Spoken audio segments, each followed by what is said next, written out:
See, look at that. So much quicker than last time, right? I mean, yeah, went live right away. I know. Welcome to the no lag zone. Yeah.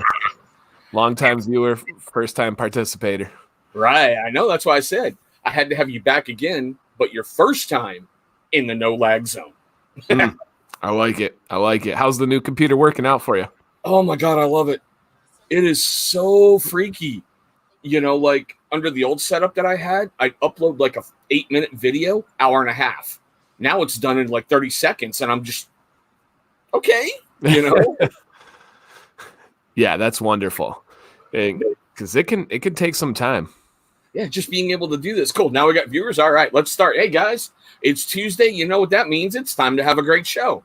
Now, the last time we had this incredible person, and yeah, Joe, if you're watching, look, first time I pointed to the right side. Last time I had him on, I had that horrible lag. I had so many problems. I had to have him back when things got squared away, and he was very gracious to come back. We also have something new tonight that we're rolling out, guys. Now, if you look over in the comments section, you should see Joe. He's Bearded Life. Hopefully, he should have a blue little thing by his name. I have a moderator now. I figured, why not? If we're going to grow and do things, I got someone watching my back, and who better than family? And Joe, you know, if you need to, go ahead, use the band hammer. The wife Put made baby in the corner. Exactly. The wife made fun of me years ago for buying it. Now I found a use. Joe, the band hammer. I like it. Hey, Chris Evans, welcome to the show. Matt Sportsbeard, how you doing, brother? DJ Tweets in the house. Let's see. Half Baked and Bearded got first. That's cool. And guys, if any of you hear any lag, let me know because I'll adjust the volume level for me. I should say feedback. Okay, wow. Right out the bat, we got a question for you. And hey, Tyson. Mr. K9, my buddy, says, how many sprays with the spray bottle until you're wetting your beard? Before butter, I just make sure my beard is damp, and I like to spread it out throughout the beard. If I had to guess, probably 10, but I've never counted. I don't think it's anything that needs to be specific. You should know by now. Everyone's going to ask you, like, what toilet paper do you buy? You know, what is your favorite jerky, you know? Oh, yeah. I'm ready for it. I got some jerky. There we go. And see, I kind of agree there, Joe. You know, what's that thing about a blind squirrel gets a nut every so often? And Steve, I'm sticking with the old standby and Billy Rogers. If you're watching, yes, bow your head for a moment. I'm going with vodka and lemonade tonight. Nice. I kind of tried to foul suit with the alcoholic beverage with some fruit drink, and I have a Mosa hard cider, so it's orange and apple cider. Sweet. Blue mango. Break it for you guys. And for the first time, I can do that to the teach. Cheers, my friend. And we did have lag the last time, but I do have to say it was a phenomenal stream. Like we said, it was like talking with a lifetime friend, and it was just shooting the shoot. I know for the first time I got to speak to you live, like one-on-one, not leaving comments, I'm like, this is someone I like used to drink in a bar with. What the hell? Yeah, you know? For sure. We probably did. Who knows? I know, right? But okay, guys, we're going to start tonight little bit weird, all right? Now, I don't know if you caught Command's Corner last night, but Dan brought up a great freaking point.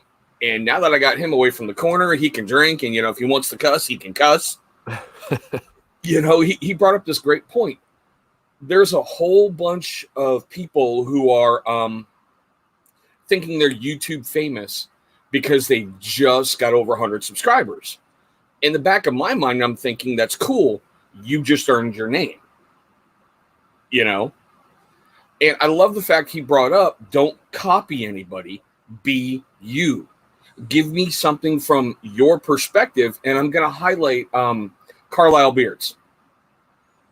I've just seen his second review tonight, and he's gotten more comfortable in front of the camera. You know, he gives great info, and he's becoming less of a military briefer.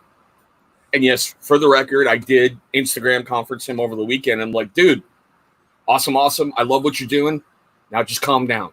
You know, we've all been there. I mean, I think I told you last time, go look at one of my old videos, a book review.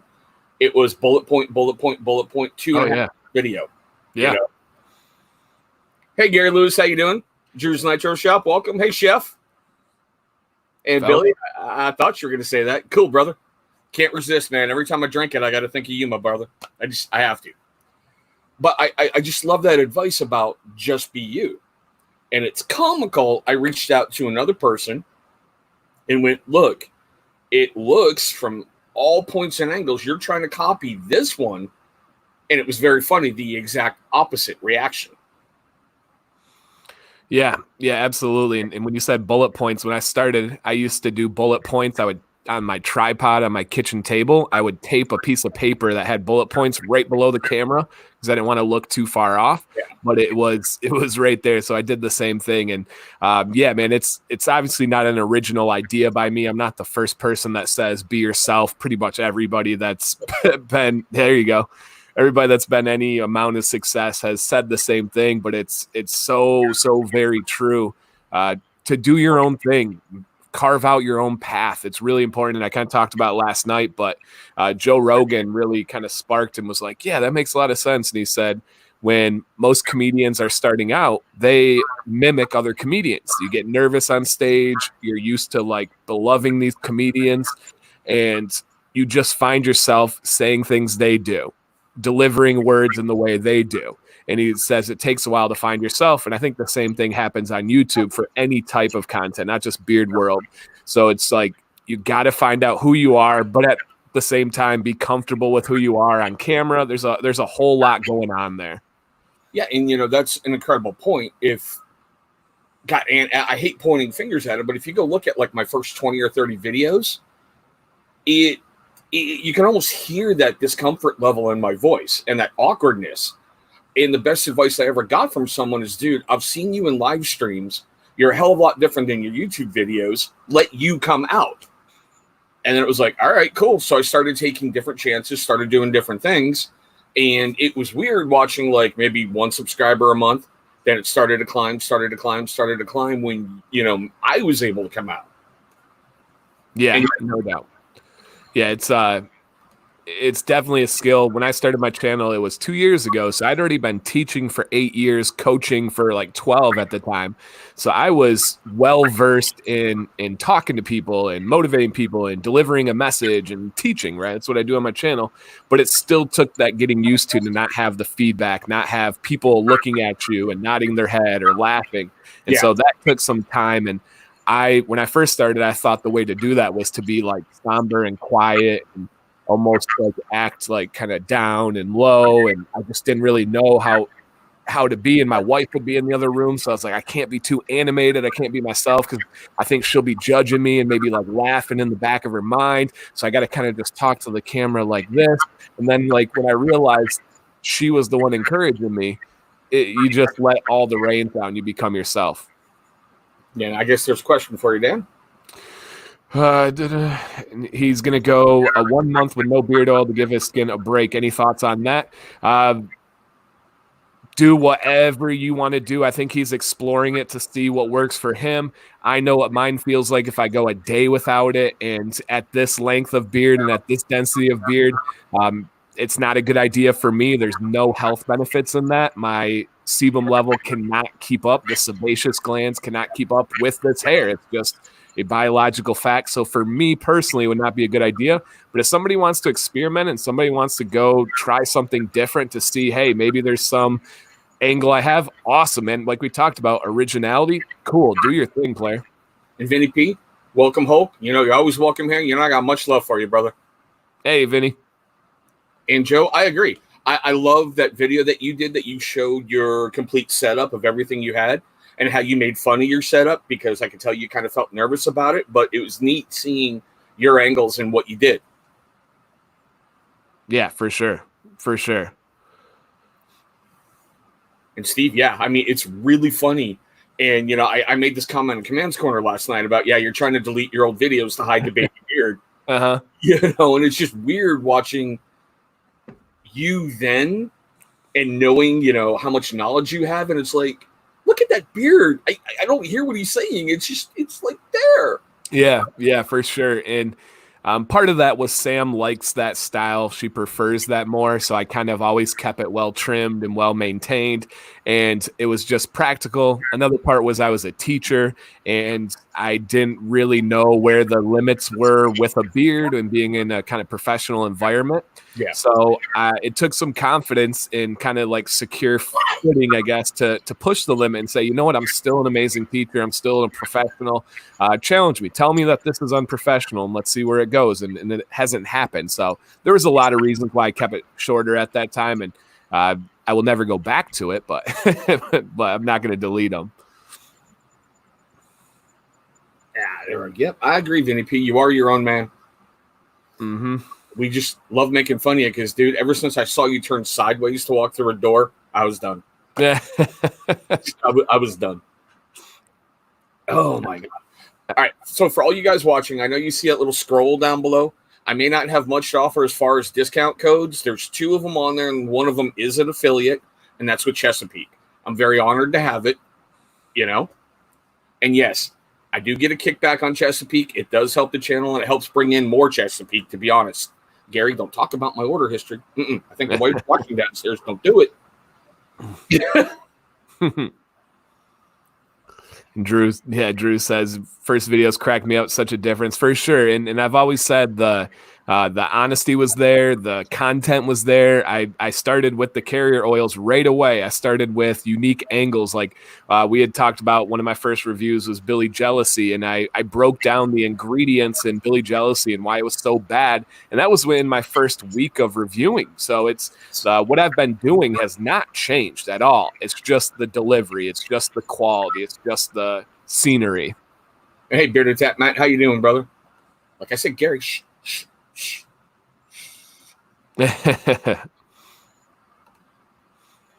yeah, I gotta admit, I told Dan last time when I started to bring beard products to the channel, he was one of 3 I watched. I took their stuff, blended them all together, and started moving forward, you know. But I didn't want to be a Dan C mini me. I just took some bits that I thought were awesome and made it my own.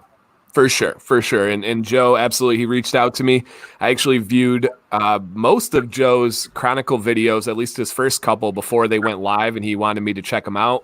And I'm always happy to do that. I behind the scenes help out more people than people would ever know or realize. I don't talk about it. They don't talk about it. And that's the way it's supposed to be.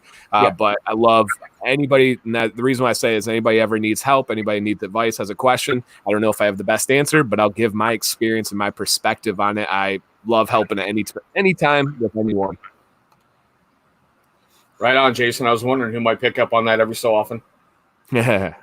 Seriously, in Arabic, it means infidel. Oh, I know. Yeah. The literal translation's kafa, or godless. But so the house I'm in right now, I don't know if anybody knows this story. We're almost done kind of redoing the whole house, but this is actually the house I grew up in. This is my parents' house. I bought a house before this one, and I was living in it. My dad called me one day. It was like, hey, take a look at your mortgage. I was like, all right. He was like, how much are you paying for interest? And I was like, oh, dang, I guess I never looked. It's like half my mortgage payment is interest for a 30-year loan, right? And I was doing FHA, all that. And he was like, all right, let me get back to you. And I'm like, okay. And then he calls me a couple days later, and he was like, hey, we're thinking of selling our house and moving up to northern Michigan.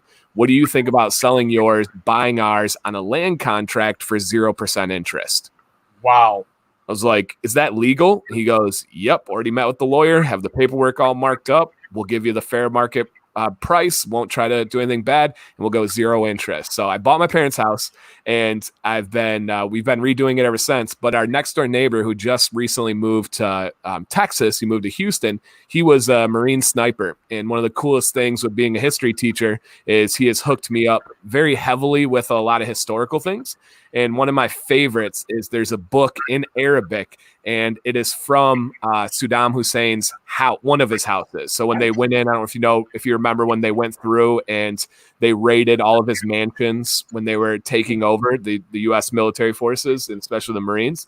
And he took one of these books out of Saddam Hussein's library and gave it to me. It's now in my classroom, and the infidel symbols is on the book. It's actually about helicopters. It's a random book about helicopters and stuff. So that's one of my highlights of my classroom, was from my next door neighbor, brought me that back. I do know that one of the co-founders of Combat Flip Flops, they're a Shark Tank company that I'm still trying to get them on the channel because, like, I got a really good relationship with him. He's got a painting from one of Saddam Hussein's, many houses, whatever the hell. I do know the stories about the Marines ripping out the solid gold, toilet bowls, how the U.S. military were stealing more, and just doing more damage, trying to get souvenirs. For sure. First push. For sure. And yeah, Vinny, so live streams obviously are huge on my channel, but I do 3 videos a week. I don't know if anybody knows the schedule: Wednesday, Friday, Sunday, all at 8 a.m. Friday's a review. The other 2 days are always info and tips and tricks, though. So I never have more live streams than I do info, tips, and tricks. I think with me, I put out so many videos, sometimes it blends together and people forget and they kind of overlook like how much info and content that I'm actually putting out there. So I agree that I've put more focus on live streams as of late, but I would not say that any of my knowledge or tips or tricks videos has slowed down at all. I've really been pushing that on. Yeah. Oh, the viewers, gotcha. And Jason, outstanding work, brother. Seriously, outstanding work. And it's funny how you may mention how you're putting out more live streams. Do you ever run into that feeling? Because I know I have, and granted, I don't have your base yet, but I'll get there. I will get there. How I put out a video that you think is going to be great, and it doesn't view well, and you're like, do I need to follow that up quickly with another one, or do I stick to my schedule? Oh, it happens all the time. And I have both ends of the spectrum. I'll work on a video for months and months, and then it'll bomb. It won't get the views I thought, and I never break schedule. I never adjust it. I'm good with what I put the content out. So, for example, I did a video on, it was a big video. Tons of companies changed what they're doing because of this video, and it was the water-based products need a preservative video. I remember that. And countless companies, including ones we know and love, like Fable, like Ruddy Man, like all these companies came and they were like, dude, all right, I'm making some changes. I'm stepping up, blah, blah, blah. I worked on that video legitimately hardcore for 6 months. I researched everything I could. I talked to professionals. I talked to members of the FDA, literally our government agency. I have a friend who is a lawyer in DC and was able to get me some connections there. And I worked and worked and worked on that video. I thought it was a game-changing video, and in one aspect it was. It really changed a lot of companies. Yeah. But the views are garbage, like garbage. Like there's nobody really views it from this side. Like a lot of viewers love to learn about the products and the scents and all that. There's many that just don't care how it's made and the technicalities and that stuff behind it. But I love talking about that stuff. So like to answer your question, that one flopped, but I worked really hard at it. I was very proud of it, and I'm okay with where the numbers were at. See, it's weird. Like I'll release a video, say on a knife that I just picked up on a whim. That's like a brand new release, and it gets like 2,000 views overnight. Right. But there's one that I'm like, okay, should I not do this? Should I do it? Like the one I put out with Fable for their Fable Army subscription box. Yeah. Your most recent one, right? Yeah, it's one of my most recents for, the beard side. And I've been sitting on it for a while because I'm like, how do I talk about a subscription box, And okay, I released it and it went up to about 100 quick, and then it's just like stayed there. And I'm like, oh, thank God today's Tuesday. Thank God, I got a lot of stream, It's just weird that I just want to make it go and go and go and go and go. And you're like, I don't want to be a slave to the numbers. Right. I want to focus on the content. Yeah. I can tell you from personal experience, when I first started taking my blood pressure meds, it had a small effect on my beard. It kind of dried it out a little bit, but with good products and everything else, it kind of came back when my body adjusted to the medication. Nice. And Gary, the one that flopped was I was talking about big expectations. It was the water-based products need a preservative. And to kind of go off what you just said, not being a slave to the numbers later, Drew, is I would never do the Carrier Oil series if it was about the numbers. Those are by far my lowest viewed videos. My reviews, they're even lower than my review videos. But you got to look at like numbers in a couple of different ways. Those may not be the most valuable numbers for views on my channel, but they bring a lot of value to my channel and the aspect of being a teacher and me kind of showing the research and the knowledge. And that just kind of adds to the feel of the channel. There's people that love that series with a passion, but they just don't get views. I mean, it's, and I'm okay with that. I know when I make that, it's not going to get a view. I know if I make a video showing you how to style something, showing you how to do something, then it's going to pop. It's going to get a ton of views. I know that, but I only do it when it makes sense or when it feels right. No, I get that. And K9, like Gary was saying over in the comment section, okay, so what are you trying to do? Is it like gritty? Is it showed up soupy or something? Just out of curiosity, because I had one with fresh beards that kind of melted and settled in transit. Like when I opened the package, you could see like 1/4 was just gone. It was all packed down to one side. So I just 15 seconds, stir it up, another 10 seconds, and I kept stirring and left it in, the refrigerator overnight. Yeah, that's what I was going to say. Nothing more than 15-second increments until you get it to a liquid. So 10 to 15 seconds. Oops, wrong one. And Ben, honestly, bud, I drove myself insane in the beginning before I could get to 1,000 subscribers because I wanted to know, okay, this video works. Should I do another one just like this, or should I try to go somewhere else with it? I've had some that I can't believe, like in my step-parent series. There's some of them I got recently scolded on when I was just venting about my kids and laptops and other stuff. And there's others that are approaching 1,000 views, which are just weird. Yeah, for sure. You just got to know what numbers to focus on. Yeah, that took me a while to figure out. Mm-hmm. And yeah, very true, Joe. Very, very true. And Brian, it's funny. I hadn't watched any of those until recently. I think the first one I watched was the Meadow Foam oil. And from there, I've just been watching the carry oils because now I want to know more about the oils and how they interact and how they do. Because like when we talked about with that, Wolf and Iron set, how it was just the argan oil and how it made my beard feel. Yep. There's another company out there that uses a lot of argan oil that everyone's ranting and raving about. It's Duke Cannon's like best damn beard oil. I have it. Yep. I put it in my beard, and within an hour, my beard feels like straw. Dude, so I have it right now. For one, their body wash is the best body wash I've ever used in my life. The Thick, it's amazing, absolutely amazing. I've only used one of their beard oils. I'm kind of scared to use the other ones because they say that it has like one is like Budweiser in it, and the other one is like whiskey in it. I have one, and obviously with celiacs, there's a risk there. I used the one that did not have any alcohol ingredients, and my beard, it didn't feel like straw. It felt like crispy. It felt like somebody had used like hairspray on it. And so I've only used it once. It's not for a review. I'm not planning on reviewing them currently, but so many people have talked about it. They reached out and were like, hey, can we send you some products? I'm like, sure. And so I'm trying it out. I had a very, very, very similar experience with that oil. My beard felt like somebody sprayed it with hairspray. Yeah, it was weird because I remember Colin over at Fable talking about mixtures and how one company may put more like of one ingredient in than another. And that one just really jumped out. I was like, I haven't had that experience since Wolf and Iron. And then I remember when I first started using oil a long, long time ago, Duke Cannon was like my second one. And I didn't know any better at the time. I'm like, is this how it's supposed to feel? Yeah, it's a bummer because the people that I've interacted with are really cool. They actually have roots in Michigan. And like I said, the body wash, one of the best I've ever used. But the oil is one of the worst feelings that I've had in the last like year and a half. Like I used some bad ones when I started, just like anybody else. But normally these small batch companies do really well. It's hard to mess up a beard oil. And my beard felt really bad with theirs. But I only used it once. I got to say that. I've only used it once. I love the military connection that Duke Cannon has. Because like those soaps are the same exact dimensions as they sent to people over in the Korean War. As a matter of fact, one of their first production facilities, they bought out a U.S. government facility where they used to make the soaps. Cool. They also donate a lot back to military charities, and that's what really put them on my radar.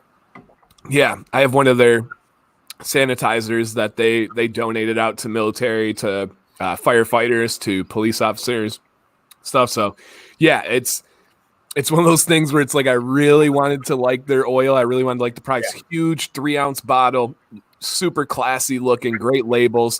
But my beard was crispy, like crispy. It was really weird. And if you break down the cost on that 3-ounce bottle, it's pretty much market average at that point when I first got it. It was like $33, so it's like $11 an ounce. You know? Yeah, it's like better than market average. Really good deal. I'll be honest, Vinny P, I haven't had. I don't know. I'm still trying the grower. I'm kind of like this on it. I mean, it's got a great smell, an okay feeling beard, but I don't know. Have you used it consecutively though? Yes, I used it for a week straight, and all right, then, yeah. After I got over the initial tingly feeling, and that's the only way I can put it, it was like, okay, it just kind of felt like a hemp product to me, even though I know CBD and hemp, two different ends of the spectrum and whatnot, but I didn't see much difference. That's just me. Interesting. Yeah, I don't have any tingling feeling from it at all. But I use the oil, I use the butter, I use the balm often and really, really enjoy them. Right now, companies have kind of slowed down with reviews with COVID going on and everything, which is totally fine. It's allowed me to dedicate more time to my favorites. Well, see, that's a good thing, right? Yeah, I'm cool with it. Yeah, I know, Vinny. I know you like making fun of my babyface beard, okay? But still. I had it also with Bad Dog's Hey Yo Mint with the black pepper in there. I kind of felt it. And, oh, God, what was it? There was another one from Badass Beard Care that had black pepper in it. I think it was the Outlaw that gave me that little tingly. Yeah. Well, I'll get it from black pepper. I'll get it from any spice. I get it from clove and from cinnamon really bad. Which, what kills me is I think it's 90% of the population on the planet is allergic to cinnamon applied topically. So you got to be careful. Oh, yeah. A bunch of stuff. Yeah, my neck turns bright red when I use cinnamon. It's for sure. I have so much CBD waiting to use, can't sell. Yeah, and that's the biggest thing is it's legal in all 50 states, but the banking infrastructure is not fully on board with it yet. There's not many banks that are taking it. Shopify, the main one, it's really hard to get your CBD sold through Shopify. And if you do go through a bank, they have to have an inspection of your lab. They have to have an inspection of your products. It's really rigorous to get that approved. That's why Fable has 2 different websites. I agree, Vinny, but still, it's okay. I'll give you that one because, like, I come up to what? Like your kneecap? So, we're good. Nice, Gary. Nice. Come by Chesapeake after dark. Bring it. Right. Yeah, no, that's not something you want to mess with. If it's CBD and you have a violation, that's now the FDA stepping in. That's no joke on that one. See, okay, now this is what I've always wondered. Seeing how you're the beach and you've always got the great info. What does it really do for your beard? So it does a lot. So the main thing that it does is it's an anti-inflammatory. And so what happens when you apply an anti-inflammatory topically instead of ingested? So CBD you can take with gummies, you can take with oils, and it helps with your joints. It helps, many people say, with anxiety and many other things. I've never done it personally, so I can't say for that. But I've done a lot with beard products. And what it does is it calms your skin and your hair. So essentially, for many reasons like stress, like heat, over grooming, and tons of others, our skin gets tight. Our skin gets kind of bunched up and closes the pores. That's why often people get pimples. That's why people's hair falls out faster. And when you apply it topically, what the CBD does is it anti-inflames your skin. So it kind of relaxes it and lets it calm down.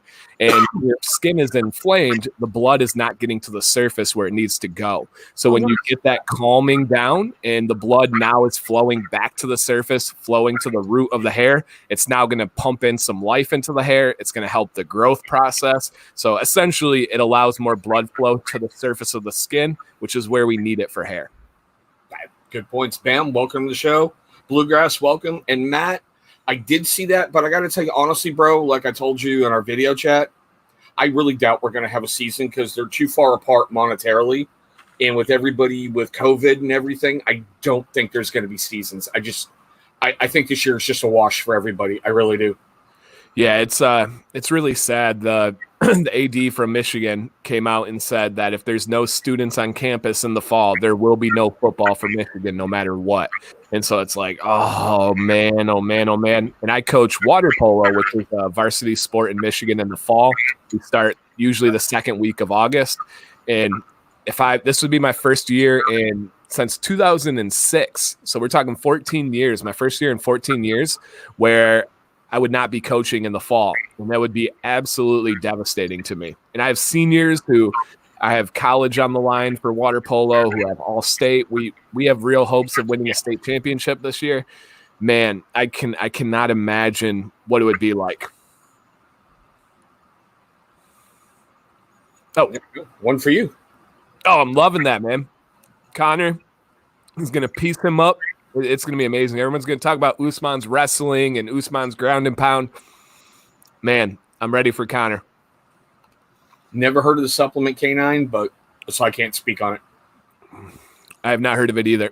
Is that for like weightlifting, like bodybuilding stuff? Because we got Vinny P in the house still.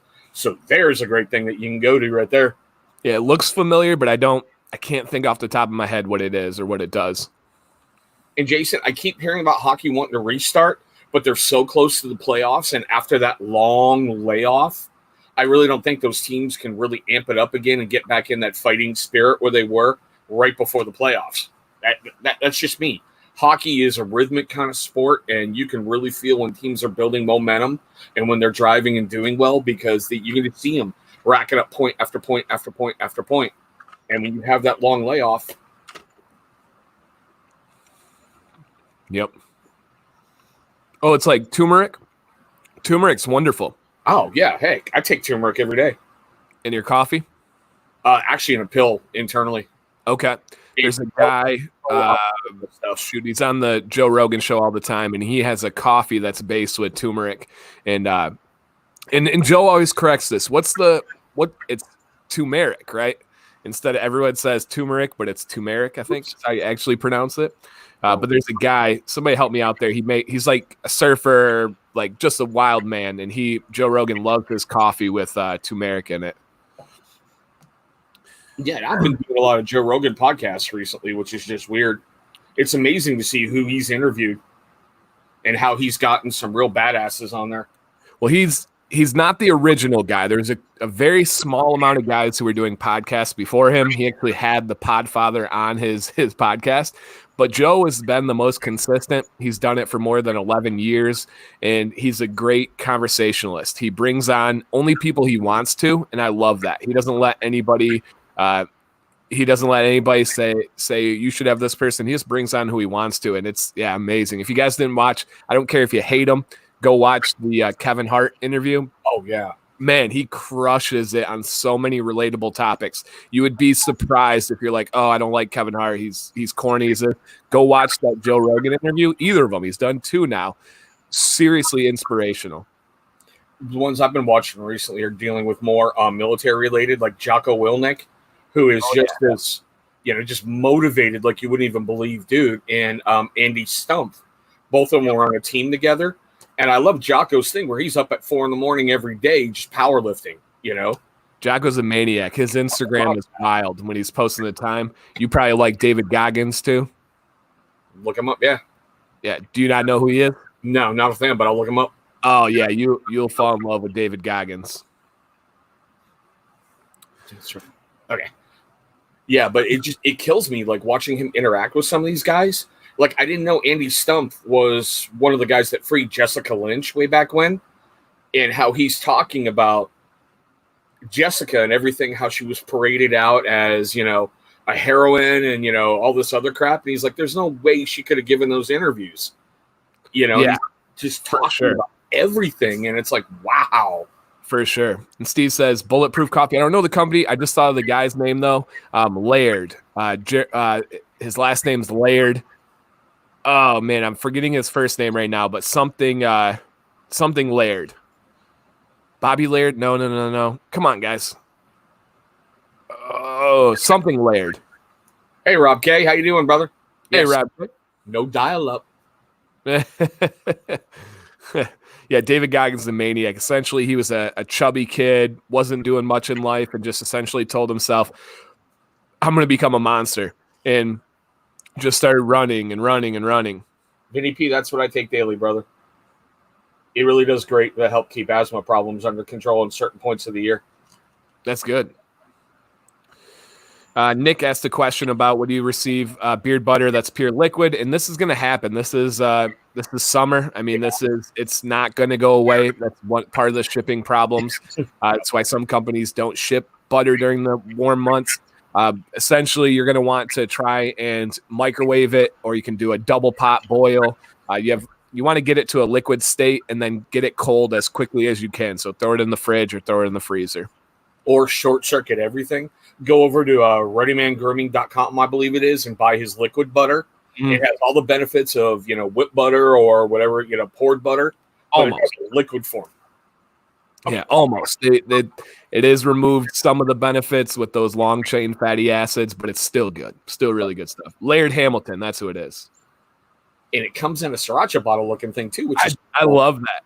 I love that. I have I've got a couple. I've got Pillow Talk, which is okay. I love the cologne scent, but not so much to wear to bed. I have the brass tacks, the unscented, and then I love the Dapper Fox.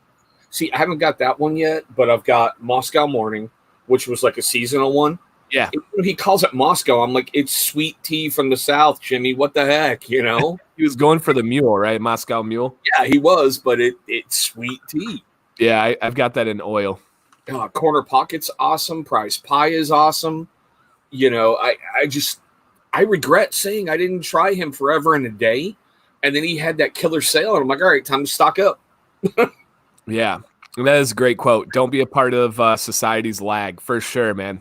There's too many people doing that. Yeah, yep. That's why I don't order butter at certain points of the year, just because I don't want to run that risk. It really upset me because I love Fresh Beard's beard butter. How it just, seriously, it's kind of hard to explain it. The container came like that, and you could see like all the way down to there. Yeah. It was gone. It was just settled on one side. Yep. Yeah, I've had that too. I've had it leak out before. Thanks for stopping in. Sorry, Dan. No, you good. Yeah. Later, Vinny P. Hi, Sammy Cakes. And see Joe, just for Sammy. Tell her I still love her collab with Jolly Old Fat Man. It's going to be in the video coming up here really, really soon. He's coming on the show? Yeah, I'm going to get Bam on, but I got to shoot that review because I'm still like, I cannot believe I like a cotton candy scent in my beard. It's blueberry and like cotton candy, and I got it just for the unique thing.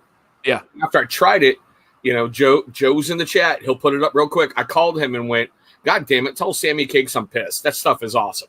I can't believe it like smelling like cotton candy.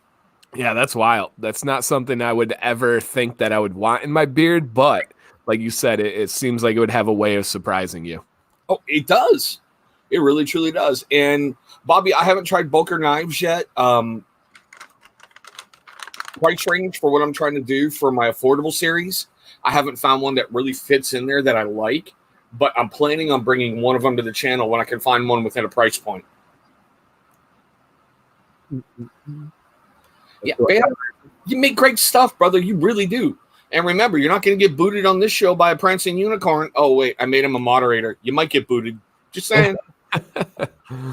Have you tried have you seen a Rob K knife yet? No, I know he does custom stuff. I think he made one for you. Was it a holder? Yeah, I've seen that one. Yep, it's sweet. It's what I use for all my beard mail. See, here you go. Proof right there. Verified.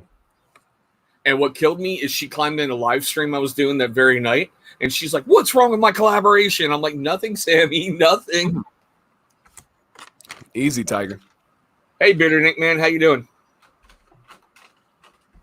Matt, I think the Sammy Cakes one is sold out. The only one I think that's left out of that family collection is the Duke of Beards, because I think Joe's, the Queen's Gestures or whatever it is, that one's sold out as well. Who's the Duke of Beards with? Jolly Old Fat Man, and I believe that's a tribute to Joe's dad. Okay. No, Drew, this is normal. I have some like really, really, really, really good jerky I'm excited about tomorrow. It's actually sent to me by Bluegrass Bearded. And Finley, I have heard of Hogue knives. I'm planning on bringing them to the channel soon. Nice. How many knives do you currently have in your ownership? A lot. And that's not being I've lost count at over 300, to be honest. Whoa, really? Yeah. Wow. I have always been a blade junkie, and sometimes some will intrigue me real quick. Like, I'm not sure if I showed you that, if I had it when you were on the show last time. Yeah. You know, it's a karambit that I saw Doug Marcaida playing with in a video, and I went, oh my God, I have to have that. You know, then like 10 minutes later, where are you, False Edge? Okay.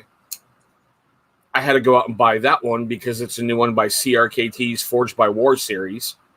So, you know, I had to get that because it's supporting veteran stuff. And there's just things I see, and I'm like, if I can afford it, I'm grabbing it. But recently I've been getting more Viking style axes. Wow, very cool. Yeah, except for this guy. It's based off like a 6th century Frankish design. Okay. And the problem with these, the head's not attached when it comes. So you got to turn it upside down and like bang it on the ground to get it attached. Okay. Well, right about down here, there was a problem with somebody sanding the wood and I didn't catch it. So my hand came down really close. Ooh. Yeah. From about right there to about right over there. I had a nice splinter sitting in there. Nice. And yeah, you can ask Joe. I was swearing up a storm going, God dang it, the thing bit me already. See, Finley says, show that first axe again. That's pretty sweet. I love the wood on that. Yeah. That's beautiful. It throws really well, really lightweight in the hands. And, you know, if I break it, it's not really going to set me back a lot of money. Yeah, I don't have anything like that. I've been, just like everybody else, I've gone to the throwing, like, recreation places where they have the targets and everything. I've done that a couple times, and that was a blast. Oh, my gosh, is that fun to throw those. Oh, yeah, yeah. And Bluegrass, not to mention, look behind, you can see a bunch of other collectibles, not to mention baseball cards, all-star game baseballs. There's a lot that I'm calling the investment in my kid's future. Yeah, there you go. And a couple people... Like the one that arrived today. Ooh, nice. A couple people commented on my beard being fluffy, and somebody said I noticed that lately. Yeah, so yesterday and today I went no heat. So this is my no heat beard. I didn't have to film today or yesterday. Had live streams, of course, but without filming, I went a little bit bigger with it, and not, I don't hate it. I like being versatile and having the different abilities. So my mustache is a little bit less styled than normal, but yep, it's a little bit poofier. Yeah, Matt. I've got everyone back to 1985. I'm trying to get them all the way back to 1971 when I was born, so I can keep a collection growing. That way, for my daughter, I can pass them on to her when I move on and go, it's been like your dad's whole baseball life. So, 85. So you missed the year. The next year you're missing is the year my grandfather won the World Series, 84. Nice. We have the ring upstairs. Bluegrass, does this count? It's like drinking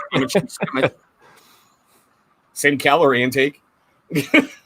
Yeah, I love that show. Forged by Fire. Oh my gosh, is that addicting? Holy cannoli. Yeah, see what got me scared? I watch it with my family. All right. It's a huge event. And like, if they're misbehaving, I'm like, all right, you can go, you can stay, whatever. But my older daughter, Amber, was sitting on the couch and she's like, I wouldn't grind it that way. I wouldn't do this. I would want this in my blade profile. I'm like, you're in 2nd grade. What are you talking about? That's cool. So Sam's dad, his name's Brian. He teaches metallurgy at a college in Flint, Michigan called Baker Community College.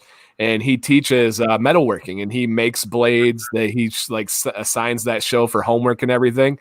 But that's what he does. Is he makes blades. He was a GM guy, union leader, union president for like 30 years, and then after that, he got from working with metal at GM. Of course, he got super into metalworking, and now teaches at a college. Can't even log onto a computer, but teaches teaches in college.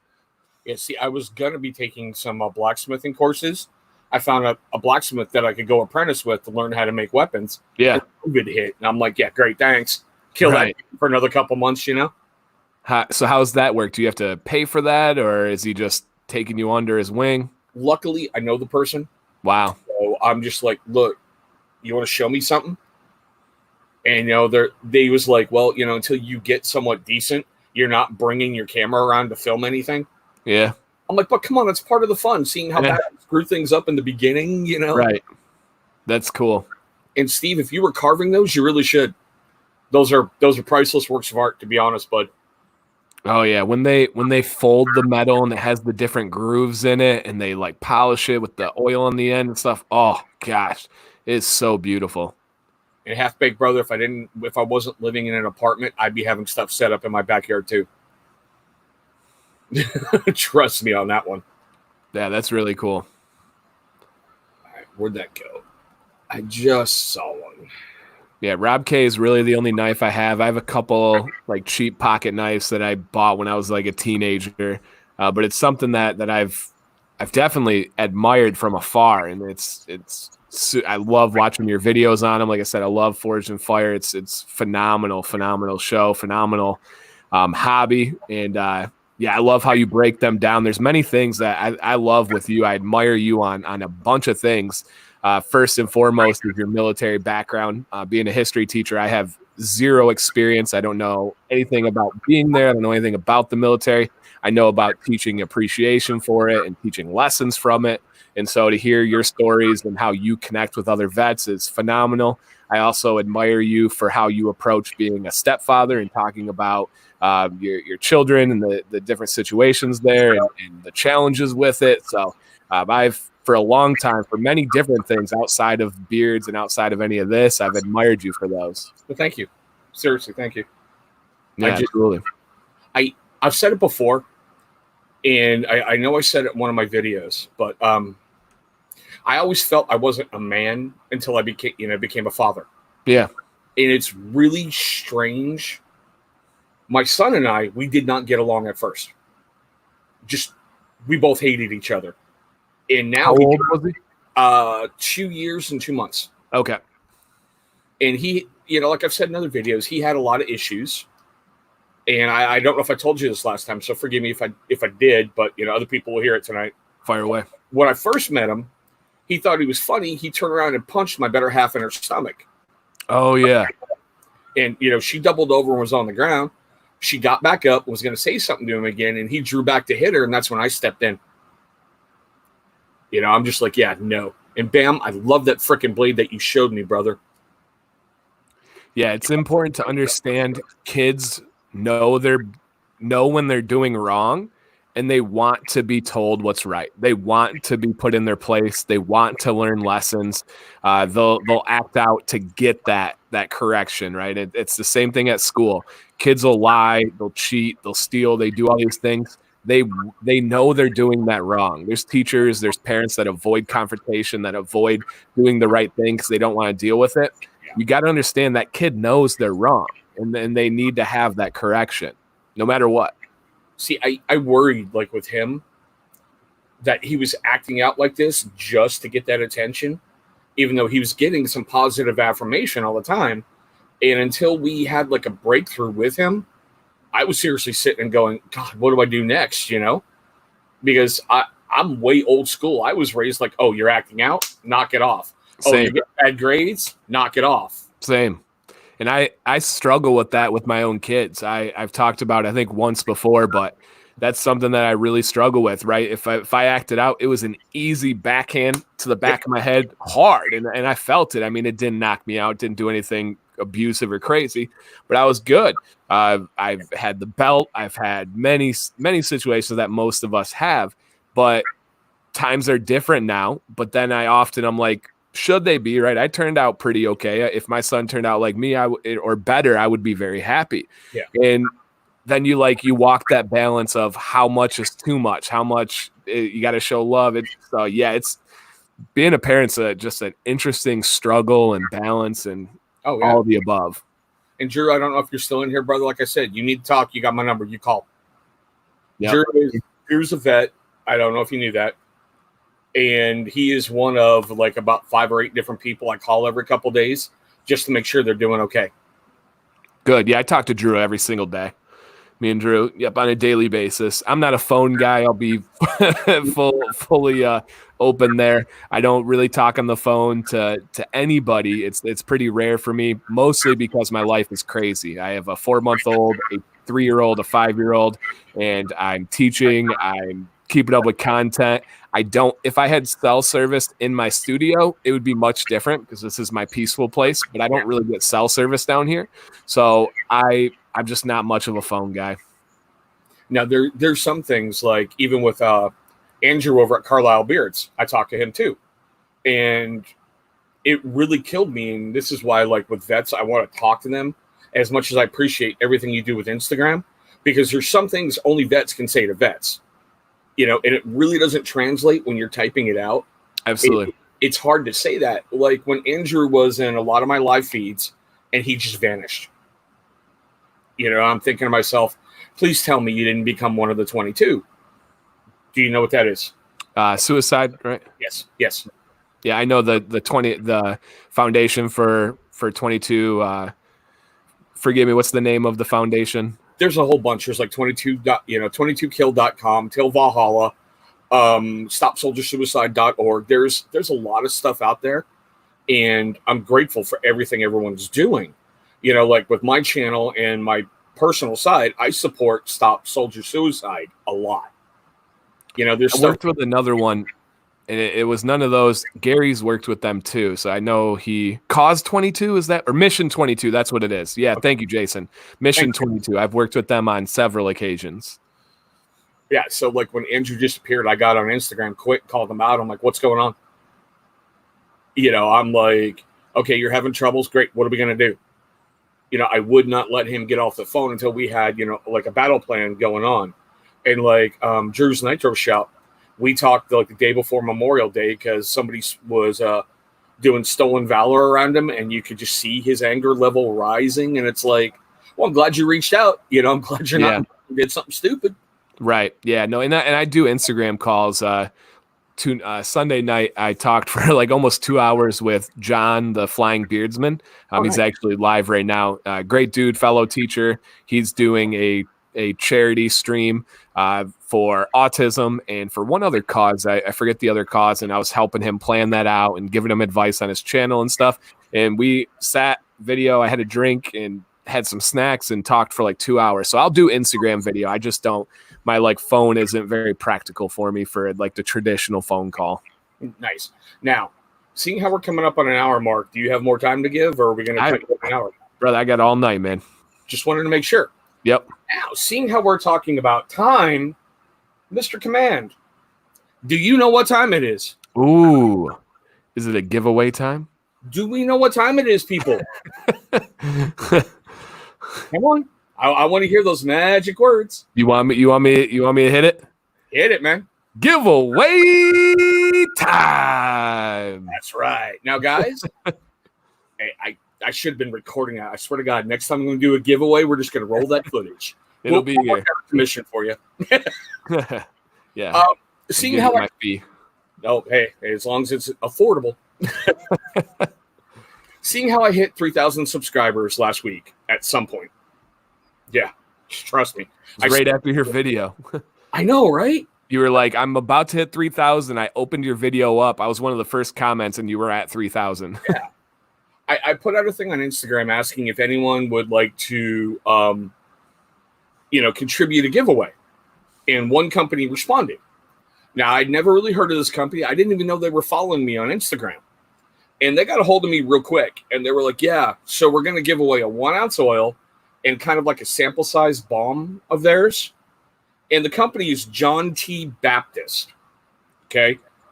From my understanding, they primarily sell everything, talk about small batch on Amazon. They're a very giving back company. And because of their name, everything they sell, they give 33% back to their ministry to keep, things, keep it moving forward, keep it going. Now, I think it was Devin just covered them from Beard Code. Didn't he do a review on them within the last 2 weeks? I honestly hadn't seen it, but I know they said that the Bearded Down Low rated them like this scent number 2 on like his top whatever Oh list. yeah. Lance. Yeah, Atwood or something like that. Yep. Good dude. I just connected with him on social media today. Yeah, he's a good dude. And yeah, there you go. Beard Code right there. My man Devin said I just reviewed them this past Thursday. Devin, you got to be slightly impressed that I pulled that out of nowhere and just dropped that. I watch a lot of videos. Well, that's cool. So Beard Code, I'm going to ask you, drop it in the comments section. They say it's their Southern Gentleman beard oil. Have you tried that one yet? What's the scent profile, sir? And that's what I'm trying to pull up right now. So give me one quick sec. Very impressed, Dan. Thank you, Devin. Thank you. Yeah, I try to watch every video that comes out. Pretty much that's like my nightly routine is if there's a new channel, one of my favorite channels, old channels, whatever came out that day, I try to watch every single video, and I actually watch. I don't watch shows. I don't read. I mean, that's one of the things I do when I'm calming down. Maybe I'm researching. Maybe I'm doing something on the side, but I watch all those videos. Okay, now they have this, and guys, I'm taking it right off their Amazon page. Okay, they say bad channels, Joe. They say it's like a vanilla tobacco. The beard oil is reminiscent of a sweet-smelling pipe tobacco of the few remaining Southern Gentlemen. They're a small beard care company that just launched in 2020, and in the spirit of John the Baptist, they're donating 33% of proceeds from balms, oils, and wax to fund their church. That's about the only way I can put it. Was it the evangelists, the Mormons? You know, it's like calling someone Catholic when you have into like, you know, Presbyterian, you have this, you have that. I don't know. Yeah, it sounded like it was evangelism. Okay. Yeah, well, Mormons are pretty specific about we're Mormons. So yeah. Okay, guys, I'm seeing up here 14 people. So this is what we're going to do. We're going to do a random number generator. Okay, I think it's the easiest way to do it because, you know, I don't see Camo Cam in here, so I'm not going to ask a trivia question. We're going to do a number from, I don't know, there's 14. We'll go 1 to 8. That way, everyone's got a quick shot to do it. All right, guys, we're going to do this in Dan C fashion. Please remember, the internet prioritizes your answer and your answer only. It's whatever I see first on my screen gets the win. We ready, guys? Number 1 through 8, and go. I think evangelist is huge in the South, if I remember correctly. If what the heck is Ted Cruz? I think he's an evangelist. Wouldn't surprise me. What's the nickname for evangelist? It's like second Christian, something like that. Reborn again Christians, is that right? See, born again is like once you become baptized. You know, you were whoever you were, then you got baptized in water, now you're born again. But at least that's the Catholic part coming out of me. Yeah. Well, I was Catholic. Yeah, I was kicked out of Catholic school. I still have a healthy fear of nuns.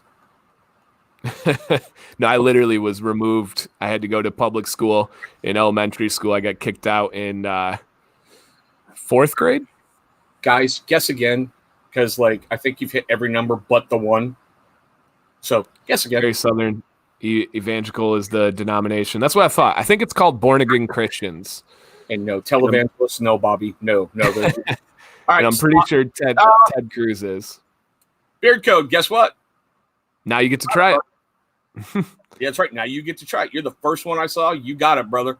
He didn't get to try that scent, so that's cool. I know. That's what's awesome. Now, I already talked with the guy over there at John T. Baptist. Sorry. So all you got to do, Beard Code, is get a hold of him on Instagram and let him know you're the winner, and he'll get you all squared away. Awesome. Congrats, Devin. That's a baller on a budget, college basketball player budget. So he any help he can get definitely helps out. We all remember what it was like that. Oh, wow, look at that. He said, can I pay it forward? I've tried this company and want someone else to get to try them out. Beautiful. If you want to do that, sure. We'll throw it right back in there. So let me get another number up. And Beard Co, that's awesome, like your brother. Thank you. Yeah, great dude. See, that's what kills me. Like in this community, that's like 95% of everybody I've ever run into. Yeah. No, we had last week on Monday, we had a CBD giveaway, CBD combo. That's like an $80 combo. And my buddy Everett won it. His wife actually did. And they paid it forward to this guy named Charlie Lyons. And Charlie wasn't even in there, but we honored it and gave it to him because he was the second place. And once he found out, he said, dude, what can I do? And then yesterday he gave away 5 decals because he wanted to. Okay. That's so where that was the chain of paying it forward, which is really cool. Yeah, awesome. All right, guys, we're gonna do 1 through 8 again. Go. Good luck. Yeah, right. I'd not heard of this company until Devin had tried them. So once again, even if you're a new company, the power of reviews is somebody with a different channel can learn about a company with having somebody like Beard Co. That's beautiful. Got a winner. Nice. Congrats, Josh. Half baked brother. You know what to do. Get a hold of him on Instagram. Very cool. Josh, do you know Josh at all? Yeah, we talk. Okay, yeah, great dude. Awesome dude, family man. Really, really enjoy talking with Josh and love his videos with his daughter and everything. Great guy. Yeah, you see, that's what gets me is like, like I'm saying, there's 95% of this community that I will bend over backwards for, but there's that like Murphy's Law part where you're like, dude, really? Come on, grow up. And that's everywhere. Like that percent is bigger in teaching, unfortunately. I have more teachers that I can't stand than people in this community. In coaching, it's the same thing, right? It's all transferable. There's good people, there's bad people, there's haters, there's everything. That's why I always say I'm always used to it, right? When I have success in coaching, you get all those things that come out. Teaching, you get all those things that come out. It's nothing new. I would say our percent, our ratio in this community is probably better than most that are out there, which is wonderful. Oh yeah, baby. Oh, let me. You ready for this? It's looking pretty nice today. Ready for the flip? Bring the flow. Wow. Oh my God. Yeah, that is awesome. Mm-hmm. Yeah, you guys sit on that. I'm gonna grab some more jerky and drink. Oh yeah, because I got one I'm gonna bounce off you when you get back. All right. Gary, brother, that's another reason why I got nothing but love for you and what you do. See, guys, this is why, I'm not saying it's too loud because there's people walking. That's why I order a lot right there. Support that man. And hey, if you look right down below, you got a code to get you 10% off your order. Not that I'd ever, pimp it out, but look down below. I know, right? He's getting that hang time back there, too. And just wow. Mm-hmm. But yeah, so speaking of what you were saying a moment ago, about good people and whatnot, that's why I had to make that video. I don't know if you saw it. My apologies to a beard company. Yep. I didn't comment on it, but I watched it several times. That was one time. Chesapeake Beard Co. Finley. That was one of those times I was very, very happy to make that video and man up and go, yeah, I screwed that up. Yeah, no doubt. And that takes a lot. Somebody commented, I think it was Drew, actually. I can't remember. I read all the comments. I watched all the video and everything. And they said it takes a man to apologize and it takes a bigger man to do it publicly. And I thought that was huge, right? There's tons of apologies that happen behind closed doors, and that's wonderful. That's needed. That's great. But to do it publicly because of what happened publicly, right? It wasn't stuff that was private that you were apologizing for. It was public. So to match it with a public apology, that takes a lot. Yeah, I opened my big mouth when I shouldn't have, and after I had way too much of, Hey, it is what it is. Yeah, no, that was huge. They handled it well. I liked their response. I like how you broke it down, how you talked with them. I liked all of it. It was all a good thing. I don't think anything but what props were given to you from how you handled it at that point. I will admit there's a couple people who messaged me privately, and I'm like, dude, grow up. I said if I was proven wrong, I'd do this. I was proven wrong, so Yep. I have to step forward and do this because I'll be honest. And I even talked to this man down below, and I agree with everything he's saying. I remember what you said about what happened with Fable and how you and Sam had a talk. Yep. And it's really funny because I kind of had a similar talk with that man right down below. So, yeah. Yep, and that's what it comes down to. That was a big point in my channel and like kind of my path and integrity when everybody was piling on. Everybody was really going at Fable, and I was going to take a lot of heat if I went through with my review, if I went through with standing up for them and going with what I actually thought personally. And Sam was like, who cares what all those other people think? Do you like him? Yes. Do you like his products? Yes. Do you think this? Yes, yes, yes. Then say it. And it was like, all right. And that was early. That was in the first like 3 months that I was nothing with numbers. And so that was that was a big moment. And it obviously, if you see where Fable's at, you see my relationship with them, it paid off heavily. There's people that don't have a relationship with Fable whatsoever. And because of what happened during those times. And see, this is another reason why I like Gary right there. Nice. But yeah, so just to touch on that, Joe, this community is amazing in supporting you because you've shown yourself and you've shown who you are. You've shown who you are as a person, you know? And I told you when you did Chronicles of the Bearded Dad, it was going to take you to a new level. And look what it's going. For sure. For sure, yeah, and it's nothing against Joe's brother at all, but Joe has become his channel. His channel, if I would have watched it from the beginning, I would have thought was two brothers reviewing, right? I thought that was going to be their stick, that was going to be their thing, and it's evolved way more than that, and it's focused around Joe, his commitment, his dedication to the community, his transparency, his vulnerability, and that's beautiful. See, for his brother, I couldn't resist. I talked about this with Joe. The Pop-Tarts? Yeah. So did you see the video that Nick put out? Oh, yeah. Yeah, I've heard you talk about it too. I couldn't resist, guys. If none of you saw it, Joe's brother Nick made an offhand comment about, well, it smells like when you open a thing of Pop-Tarts and it's right up close to your nose. Yeah, he had to pay for that one, and he did. So I talked to him, and I had a Fable scent that wasn't working well for me, and Nick really liked it. So I'm like, dude, I'll send it to you. Cool. But I mailed it in a very special container. That's funny.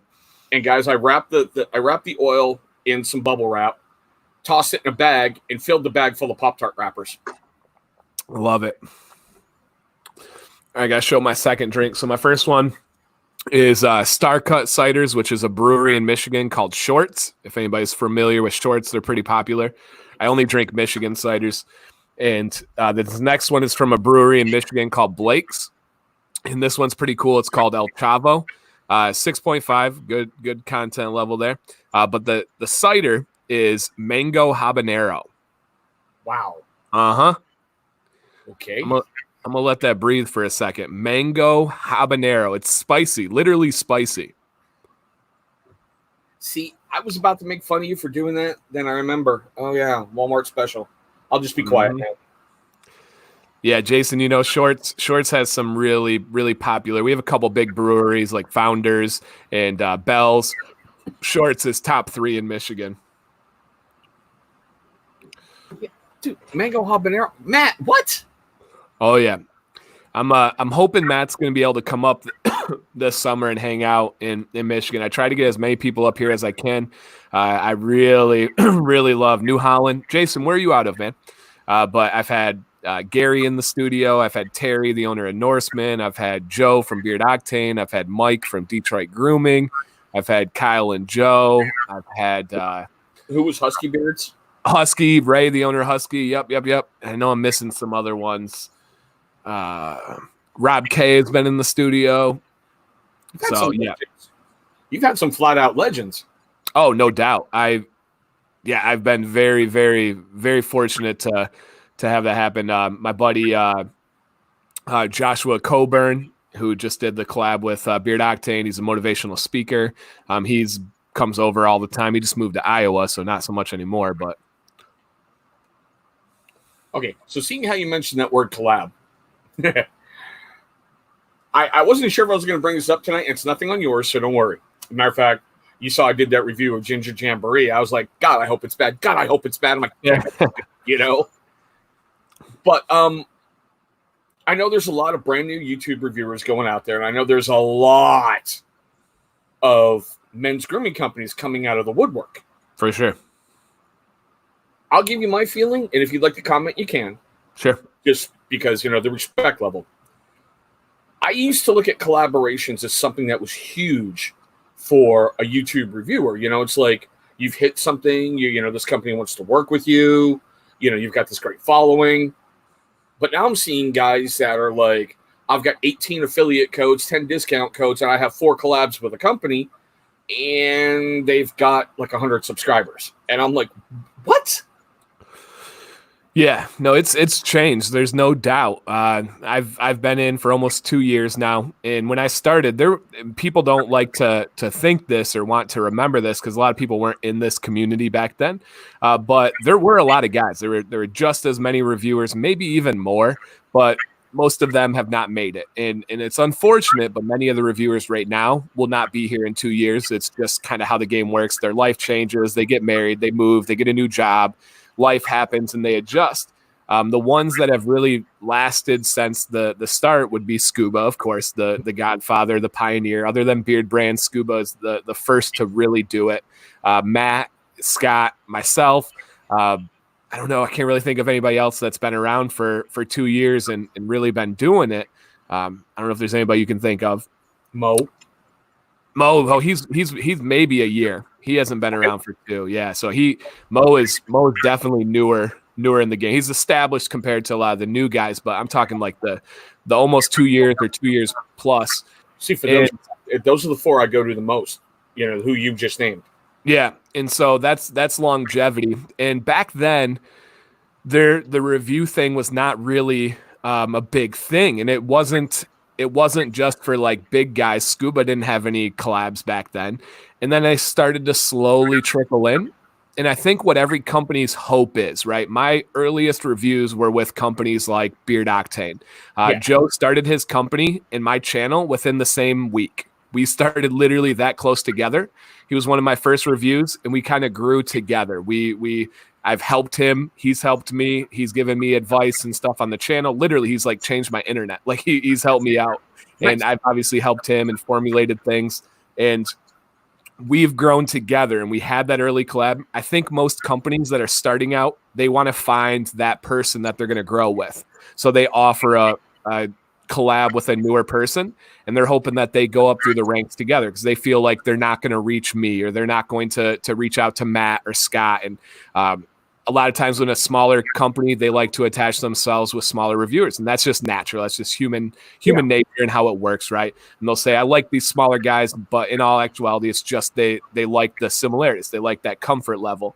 And so I think that they're trying to grow together and they're hoping they find that one person that goes up with them. And everybody, everyone has their companies they grew with.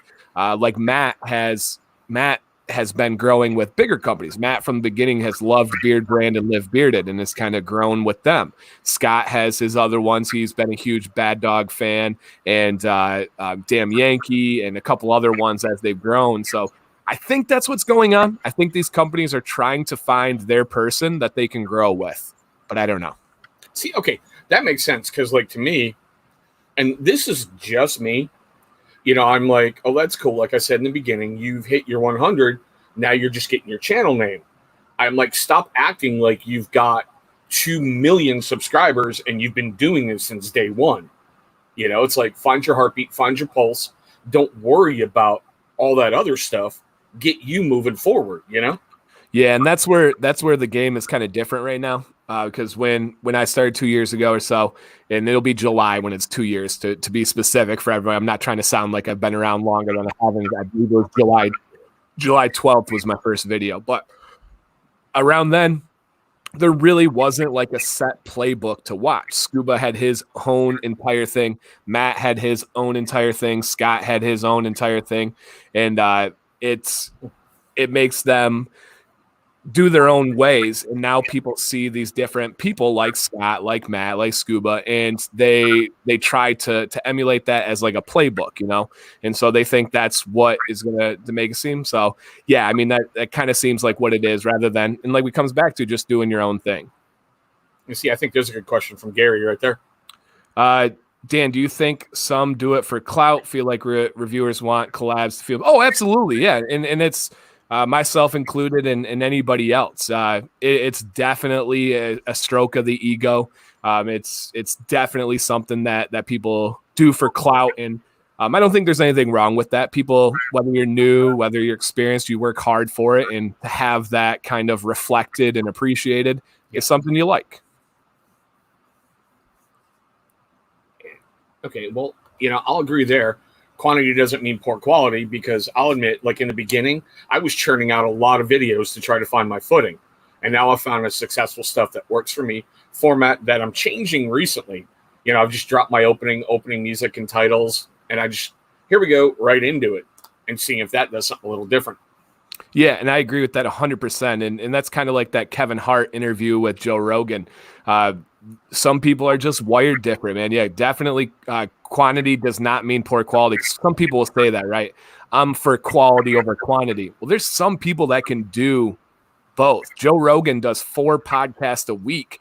Try to tell me that those aren't quality. He does them for 3 hours. Like it's a lot of quantity and quality. And the guests that he has on, yeah, right. So yeah, I agree, Gary. That's a terrible analogy. It's just there's a lot of lazy analogies out there. Well, you see, Gary, I agree with you on that. And I think you and I talked about that as well. Someone like Dan, damn it. Got him. That's a perfect one to have a collab with. Somebody who has 98 subscribers. That's just me. Put your time in, earn your name, earn your following, and then start looking for everything. Yeah, it's it's definitely, like I said, I think companies are trying to latch on and find somebody that is growing with them. Finley says, Dan, if you didn't have collabs, discount codes, or whatever, do you think you would be as big as you are now? It's a great question. If I didn't have collabs, discount codes, so let me talk through my thoughts as I go. I don't really have an answer, but I will say there are companies that use their platform as a pitch to you, right? If Beard Brand, everyone knows I have a fee for review videos. I've talked about it. I've made videos about it. I've made videos about my affiliate fees. If Beard Brand reaches out, they are not going to pay a fee. That's just not going to happen for them. They will send products, but they're not going to pay a fee. So if they reach out, their pitch, their angle to me to say, hey, Dan, will you make a video for us? Their angle is we will promote it and we're going to bring exposure to your channel. Live Bearded did the same. If you guys noticed, they did a Live Bearded video and they compiled clips from David, that beard guy, Kansas City, Tyson, Faithfully Bearded, and then Matt, No BS Beard Reviews. Well, they sent stuff out to 4 guys. I was the 4th one. But if you'll notice, my stuff is missing from that video because I did not give them permission to use my clips. They asked and I said no. Because in my experience, I've never seen a boost in numbers from companies. And I've been on Beard Brand. I've been on Live Bearded. The biggest of the big ones I've been on. I've never, ever seen a boost in numbers. I had a video that was posted on Beard Brand's Facebook, on their website, and they sent out an email. When you talked about like expectations and you think something's going to blow up, dude, I thought that was the game changer. I thought my channel was going, I was like, watch out, Scuba, watch out, Beard Brand, I'm coming. Like, this is it. This is the moment. I'm on their Facebook, their website, and their email chain. I saw nothing. It was an average review video as far as numbers goes. So in that respect, I've never seen a bump from companies. On the other respect, though, does a collab, does discount codes, does that give you an aura of, I don't know the best word for that would be, but like success? Does that give you an aura of legitness that may be impacting your numbers in a positive way? It could be. I don't want to be ignorant and closed-minded and say that no, that didn't help. But would I be as big as I am now? I don't know. I'm not sure. What are your thoughts on that? See, for me, I will tell you, just looking at your channel and your stuff, you would still be where you are today, in my opinion, if you didn't have the discount codes of the collabs. And if anyone's watching this after and you're watching it live, I'm not kissing his ass. It's the truth because of how he presents his videos, how he has a very unique factor that nobody has had. And that's when you bring in Sam and you're like, what are your perspectives on this? So you're giving a female side, which is also, I think, cool, like with Kylie's reviews, how she's reviewing her boyfriend's products that she buys for. Love it. I think it's a great spin. I think you would be right where you're at. And yeah, I will tell you, when I got my very, very first code, I was blown out of the water because I saw Gary going, no. And my first one was with Chesapeake. All right. And Gary's like, no, we're no longer having ambassadors. We're just going to have affiliates. So I'm like, okay, sent him a message and went, what does it take to become an affiliate? And he quickly sent me back a form. He goes, fill it out. So I'm like, I'm going to be considered cool, filled it out. And got it to him. And that's the way it should be. It's a company that you love, you use, and guess what? There's nothing wrong with that. Yeah. There's nothing wrong with a mutual beneficial relationship, a symbiotic relationship, when it's real, when it's true, when it's something. I've cut out affiliates, multiple affiliates. I've taken off 3 recently, and I have added affiliates. It's not about having that company. It's not about having a code. It's all about what makes sense and what grows together, what you actually use, who you actually stand by. And I will say too, my Carrier Oils series is my lowest viewed series. My next lowest viewed series is my review series. After that, you have my tips for new beards. You have my beard knowledge videos. You have my styling tips. Those get much more views than my review videos do. And here, shameless plug, just because Gary's in here talking about changing affiliates, and I haven't done a Chesapeake review in a while, so Gary, I'll get on that. But Irish Blue, guys, when it comes back, get it, Irish Blue. And Gary is spot on. I've given this advice to Gary before. Some companies thought it was a good strategy to just kind of open the floodgates. More affiliates is a good thing. The kind of issue there, though, is oftentimes people will associate the affiliates with the company, good or bad. And when you open that floodgate, you get people that don't exactly know how to be an affiliate. Then they're blowing up Facebook. They're doing it in tasteless ways and live streams. They're just blowing that, and that's not a good look for the company. So my advice for companies is go with people that you know, go with people you trust, that you see eye to eye with. But sometimes it ends up hurting the company when it's like, dude, like Chesapeake, for example, had a lot at one point, and all you heard was Chesapeake over and over again. I had to tell Gary to stop having people talk about Chesapeake in my live streams, and it was no fault to him. It was just he had a lot of passionate people that didn't really know how to go about an affiliate code, and they were just blowing up, going through with those affiliates, and it was like, all right, he's got to slow down. Do I need to send you the band hammer? And Finlay says, yeah, but the original conversation was about new channels having 18 affiliates with 100 views. My point was because you have 2 years of affiliates in collab and all, how much of that contributes to? And down below it says your success. And you've watched his videos, right? Finlay, I'm just asking. You've watched them. They are very informative. They're very knowledgeable. And they are very, here it is. Here's the facts. This is what it's done for me. There you go. I seriously, truly think if you took all his affiliates away and everything else, and you want to talk about his, damn it, there we go, his affiliates, go look at his Scotch Porter video. Yeah, yep.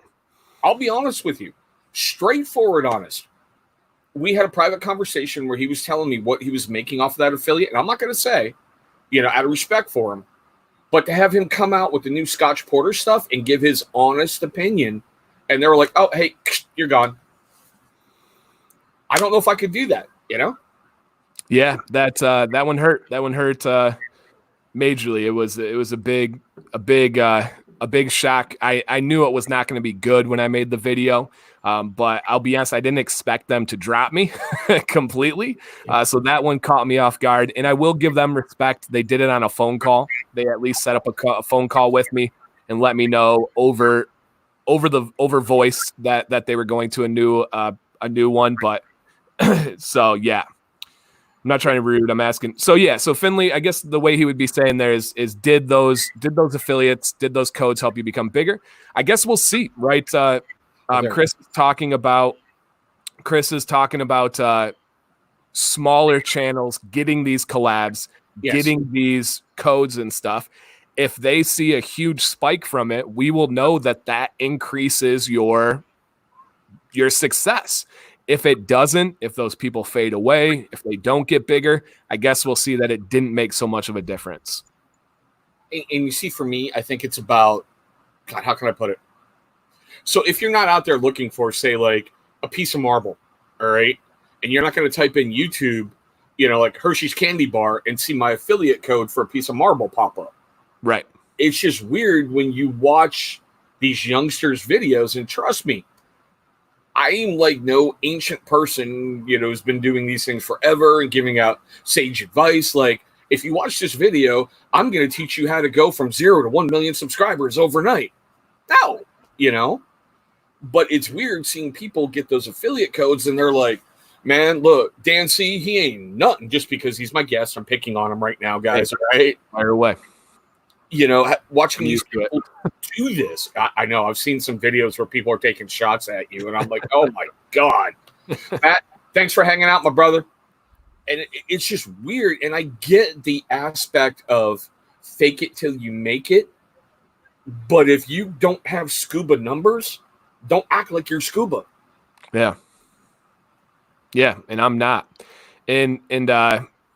Yeah, no, it's a good conversation. It's a good question about that. Finley says, but I think the affiliates and collabs and such pave a way for you to be able to come your own and find your own style. That's a good point.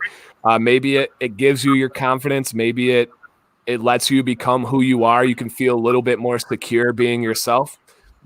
Valid point. That really could be the way. And I have, and people got to understand too, I have companies that I absolutely adore and love that are by no means a code, by no means an affiliate. This company right here, The Bearded Bastard, I'm rocking their hat right now. I've spent more money personally on this company than any other beard company in existence. They've paid me through the history of my channel exactly 0 cents. Not for a video, not for an affiliate, not for anything. And I've spent hundreds, probably, no, 100. I probably haven't hit 1,000, but I've spent hundreds on this company. And so, if you watch my reviews, I love them. I praise them, not because I make money, because it's true. Not mentioning any companies and spending a lot of money on, but still not mentioning any. But now you have an affiliate. You have an affiliate. Jeremiah, yeah. I still don't have an affiliate. I love your company, man. Oh, he doesn't do them. So maybe one day. I'm gonna crack him. I'm gonna crack the code. And Andrew, welcome to the show, brother. Glad you made it in tonight. I loved your newest video. I left you that comment. You look a hell of a lot more relaxed in front of the camera, dude. You really, truly do. Good question here by Ben Taft. But yeah, go ahead. Hit the Joe one, then get Ben. Yeah, well, see, and I agree with him right there because I've heard stories from other companies where a reviewer has, we're keeping this under 100 subscribers as a baseline, okay, guys? Has contacted a company with, look, I've bought your product.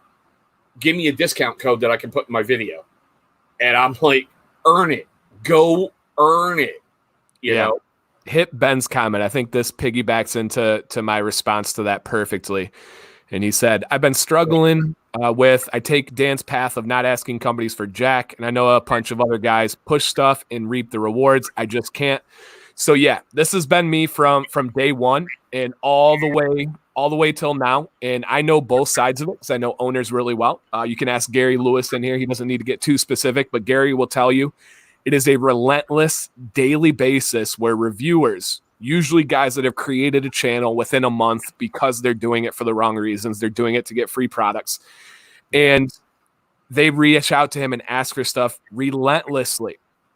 I've never asked. I've never once, not Beard Octane, not Chesapeake, not not Beard Brand, not Live Bearded, not Bearded Bastard. I've never once said, hey, I'm thinking about doing a video. You want to send me out some stuff? I've got 24,000 subscribers and whatever, blah, blah, blah. I've never, ever asked. And that's super important to me because of the tone, right? People will say that you have an affiliate, so you by definition are biased. You are biased to them. I think it's the opposite. I think the most biased part, and this is natural, don't get me wrong here, right? Everyone goes through this. I think the most biased part are people that are just beginning. For one, you're either asking them for stuff and you feel like you owe them. Who's going to ask for something and then do a negative review? That rarely happens. Or two, you're new and a company reaches out to you for the first time. You feel like a god. You feel like a king. And that company to you is now forever sacred, right? Johnny Grooms talked about the other night. Billy Jealousy reached out to him early on. Even Joe talked about it. And like he was like, man, back in the beginning, if Billy Jealousy would have reached out to me, I would have loved it. And it's like even the Hoodspat stuff, that's where that can creep in. It's not the people that have skin in the game, that have that stuff on the line. And so as Ben said there, and this is from start to bottom, every company can verify this. I've never asked. I've never said, hey, can I have products? I've never asked for an affiliate code ever once. I've never went to a company and said, hey, you want to work together? I think I can help you. It's always companies coming to me saying, hey, I love what you do. It seems like you love our company. Do you want to try that? And I've turned down more than I've accepted. So Ben, my advice to you would be don't ask, right? Just because other people do, just because they're getting free stuff, that $15, that $30 is not worth it. And I've always said this too. The second you ask, you now have put yourself in that pool of people that have been asking, and you are seen as those people. Stay out of that pool, do your own thing. And if anybody does ask, no judgment. That's your style. That's your means to an end. Rock on. But it would never be my advice. See, for me, and I know Gary's in here, and he can confirm in a moment, I haven't asked Gary for jack. Well, let me rephrase that. I've asked him to be on the show. That's it. Yeah. Gary, that's not asking some. That's an opportunity. Yeah, Gary reached out after one of my first couple videos he saw, and he was like, I'd like to send you product. So I just kept my mouth shut. I'm like, okay, cool. Whatever you'd like to send me, I'll review. I don't care if you send me a freaking Chesapeake Beard Co. coaster. I'll review it, Yeah, and I took an extremely hard line against reaching out for things because some people will go in the middle ground. And again, guys, please do not take this as judgment. This is just me expressing experience and what I've seen. People go through the middle ground and they'll reach out to a company and say, hey, I'm a reviewer. I'm going to do a review on your company. I'm about to buy some stuff. What do you think? And their hope and their like holy grail, their Hail Mary is that the company's going to say, actually, you're going to do a review. Don't worry about buying it. I'll send it out to you. Or they hope that it's going to pad their package.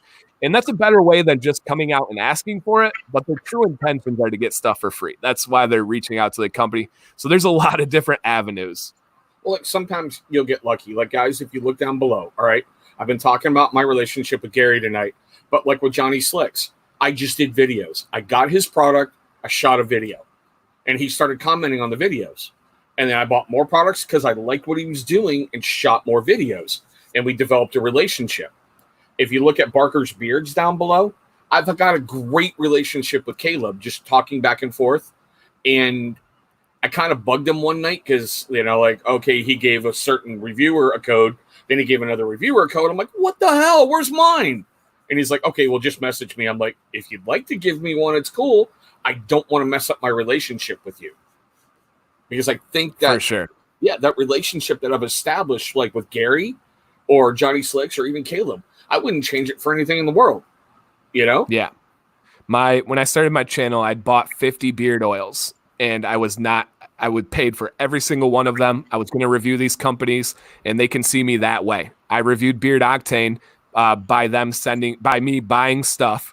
And then they sent stuff because I did a review. My first video for Beard Octane, they appeared in my top 10 before I even reviewed them. And my first review for Chesapeake was a giveaway that I won on somebody's channel that isn't around anymore, making channels. And so I did not ask Gary for anything. Gary didn't know who I was, that I existed. I did a video from a giveaway, and then he found me. That would be my advice for people is get the product first and then let the company see you. Yeah. Bobby asked, how do you feel about reviewers or YouTubers giving out your affiliate codes on their channel? Not sure if I've seen that. If you've seen that, just wondering. Hey, rock on, man. My code in front of more people, right? You guys know if my code is used, then I receive a kickback on that. And obviously, if they're giving out my code, then I have influenced them in a positive way. They like the company, they like the products, and they're giving out a code. I don't see anything wrong with it. Any exposure is good exposure. I've done that, where I've been like, I don't have an affiliate code on this, but my brother has one. Here it is. Yeah. And speaking of that, guys, this is going to sound awful weird. I'm going to mention 2 channels right now. I really want you after this feed to go over there and subscribe to them. First one I'm going to mention is Mo the Bearded Shark. That man has busted his hump for this community, and he puts out great quality videos. He's approaching 1,000 subscribers, which is huge. So if you're not subscribed to him, please go subscribe. And the other one you've seen in the comment section all night. That'd be Bearded Life. What he's doing on his channel and what he's gone through. Yes, I have a friendship with him. Won't lie, we talk all the time. But I'd like to see him grow. Matter of fact, you can ask him. He'll put it in the freaking comments. The first moment I contacted him to bring him on the show, I went, how in the F are you only at 200 subscribers? So go give those guys some love. That's all I can say. Show it around. Dan, is there a company you've reviewed that you've never talked to? Not that I can think of. Usually now, if I review a company, there's going to be enough traction where they're going to hear about it. And they'll either message me afterwards and say, hey, man, I appreciate it. Or if it wasn't a positive review, usually the company's cool, but they'll try to clarify things and say, hey, man, I appreciate your feedback, but this is what we think, kind of thing. So, no, I don't think that there's ever a company. Usually I hear from them. Yeah. Blue Guys, I agree. 100% I agree. As a matter of fact, Mo is going to be my guest next week. So it's going to be an honor to have him on the show. It really, truly is. Not Awesome. saying Dan's not the man, but Oh, good, brother. Oh, someone out there is going to run with that and be like, oh my God, did you see what he said about Dan? Yeah. No, I'm on the same page, man. But lighting somebody else's candle doesn't make mine any dimmer. So I'm all about it. I posted today about my buddy Michael Phelps, aka Sophisticated Neanderthal. He was at 999 subscribers, and I posted on Instagram to get him to 1,000. I did a challenge video thing with Scuba, and we highlighted Bluegrass Beard and showed off his channel and stuff. So I'm all about promoting and helping other people when I feel it's right, when I feel it's deserved. I'm not just going to promote somebody because I should. If I feel like for whatever reason, it could be friendship, it could be because of good content, it could be because of many reasons, but I'm all about that. See, like for me, in these next coming months, and I touched on this in my channel update video, I'm trying to bring on some other reviewers who are at a certain point to try to highlight them and get them going. But I have one very special person you do live feeds with a bunch. I can't wait to get him on the show. That's going to be a fun night. Yeah, and I've done the same. Matt, the sports beard who was in here earlier, I had him on a live stream a couple weeks ago. I try to bring in people. Bearded Life, Joe, I posted about his charity event multiple times. So hey, man, and people like to put up blinders with me, and they only want to remember the negative. It's like bad relationships, right?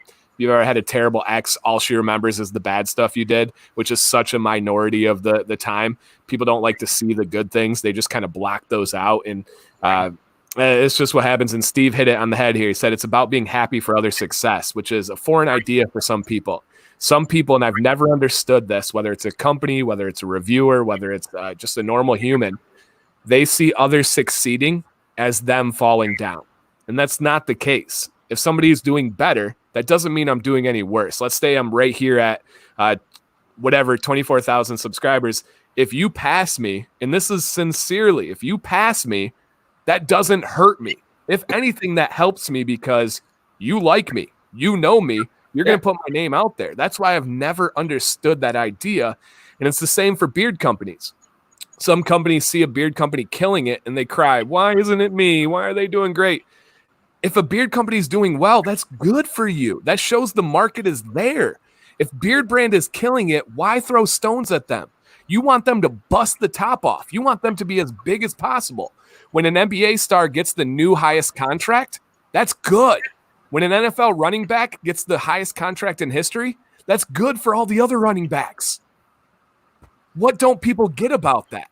It's all that human nature thing. And, just to clear this up, what do you mean if I beat you? I'm coming for you, Teach. Hey, I'm coming for you. I said I'm going to be the first bearded individual to 1 million subscribers, and I will prove that to be true. But that doesn't mean you can't pass me after that point. It's okay. You can be first because I'm coming hot on your heels. Hey, I'm all right with that, man. Once I cross that finish line, I'll reach back, grab you, and throw you past. See, now that's friendship, guys, right there. Yep. So yeah, and if anybody takes anything away from the stream, I hope it's that, man. It's if you're a company, other companies doing better is good for you. If you're an individual, if you're a reviewer, content creator, other content creators doing well is good for you. If you're a human and someone does good, that's good for you. Our economy does the best when others are doing well. Yeah, and see, I love Joe's comment because when I read it, the only thing I could think of was top of the world, Ma!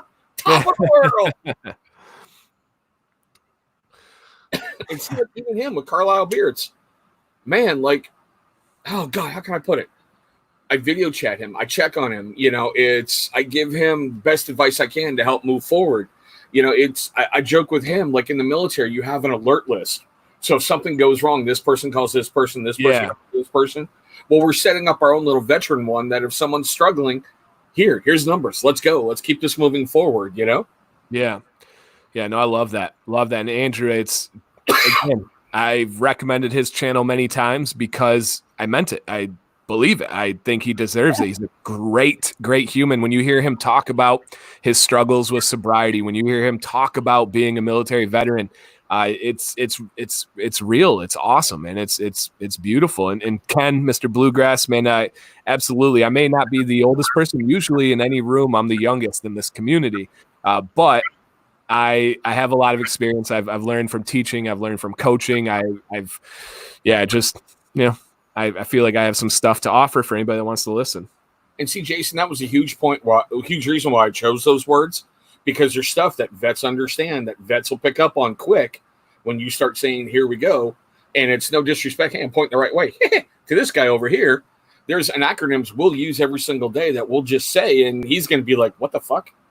Yeah, absolutely. I may know some by definition, but not by experience. Yeah, and half-baked, I know, right? And it's really, truly weird how much, the vet community, on Memorial Day, we do this every year. We don't have a fallen brother in a cemetery nearby. So we've adopted a grave. That's the only way I can put it. We go there every year. We, put out flags. We put down pennies. And are you familiar with that, Dan? Yes. Okay. For those of you who aren't familiar, basically, if you leave a penny on a grave, that's your way of saying I was there. And there's stuff all the way up to a quarter and even everything else. I know people on Memorial Day who have gone and held cookouts right there with their buddy's stuff. But every year we try to expand a little bit more with my family, and I'm teaching my kids, these are people who gave back. Here's this. And it's just bringing that veteran community a little bit closer. And it's really weird watching guys from the Korean War seeing Brianna putting flags on graves, and you can just see it, in their face. Yeah, we in Holly, Michigan, I mentioned it yesterday, so sorry for repeating for anybody, but in Holly, Michigan, which is just a stone throw from me, we have, I believe, the Midwest's largest veteran memorial gravesite, and it's a really special place to be, especially on Memorial Day. Hey, Beer Talk with Kyle and Joe. And Joe, I know you see you put Joe, so welcome to the show, brother. What's up, Joe? And yeah, Bluegrass, like I said, it's just you pick certain things and you got to go. And like with Andrew right there, I saw right behind his crap when he was like, oh, I'm fine. Yeah, bullshit. We're talking. For sure. Teachers, we used to have that for snow days. We had a list and we had to call the next person on the list. Yeah, but in the military, it either meant you were deploying somewhere or you better not piss when you get up because you got to report to battalion and pee in a cup. Ooh. Oh, so it wasn't like a actual military structured thing. It was just the members on your own. Oh no, there's an alert roster, whatever unit you go to. Okay. You've got your company, your platoon, your squad, you're just everything. and you're always answering it to at least a couple people up and a couple people down. So whenever you got to play the telephone game, which is, hey, we're deploying to Kuwait. Okay, alerts go off, everything goes off. You've got to get your ass in, get your gear, get to the right area, and hurry up and wait so you can get in an airplane and go somewhere else and hurry up and wait for a while. Or, if there's no conflicts going on, which is kind of rare in our country's history, that if that alert's going off, crap, it's a piss test. And what's the repercussions? Let's say if you when you were in the military, if they found marijuana in your urine. You're good, bro. If you got to run, you go run, brother. See, I was in like the 80s and the 90s, and drug problems really weren't that huge, and they were dealt with quick. It was, okay, so you pissed hot. Now you're going to get, an Article 15, some punishment and whatnot. You're going to do extra duty. You can lose rank. You can be confined to your quarters, that kind of thing. In today's service, that's one of those, I don't know, I'm going to have the chat do whatever. Yeah. So now is that something that is frowned upon by other soldiers? Like if you were sneaking in drugs and stuff, would they be like, oh, dude, that's not cool? Or is that kind of like... In units that I was in, yes. Okay. Because I didn't know if people would turn the other way and say, I didn't see that, or if it's like, dude, don't bring that crap over here. In units I ran, it got stepped on quick. Because I was in a lot of units where you had to have a very high security clearance. And if you don't have a security clearance, you can't do your job. Okay. If you lose that clearance, it's almost impossible to get back. So it's kind of hard to go from one day you're looking at, satellite photos of such and such an area to the next day you're on a parade ground picking up cigarette butts for the rest of your military career. Okay. So, yeah, I mean, I've got a former sergeant of mine that I call Dad because he was like a huge father figure.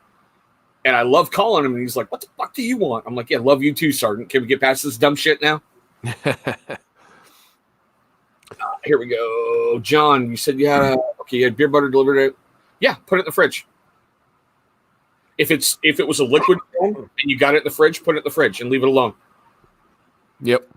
But if it's still kind of gooey and chunky and whatnot, just melt it down a little bit. Like start it at a 15-second interval, stir it, and then drop it down to 10, stir it, and it should be good to go.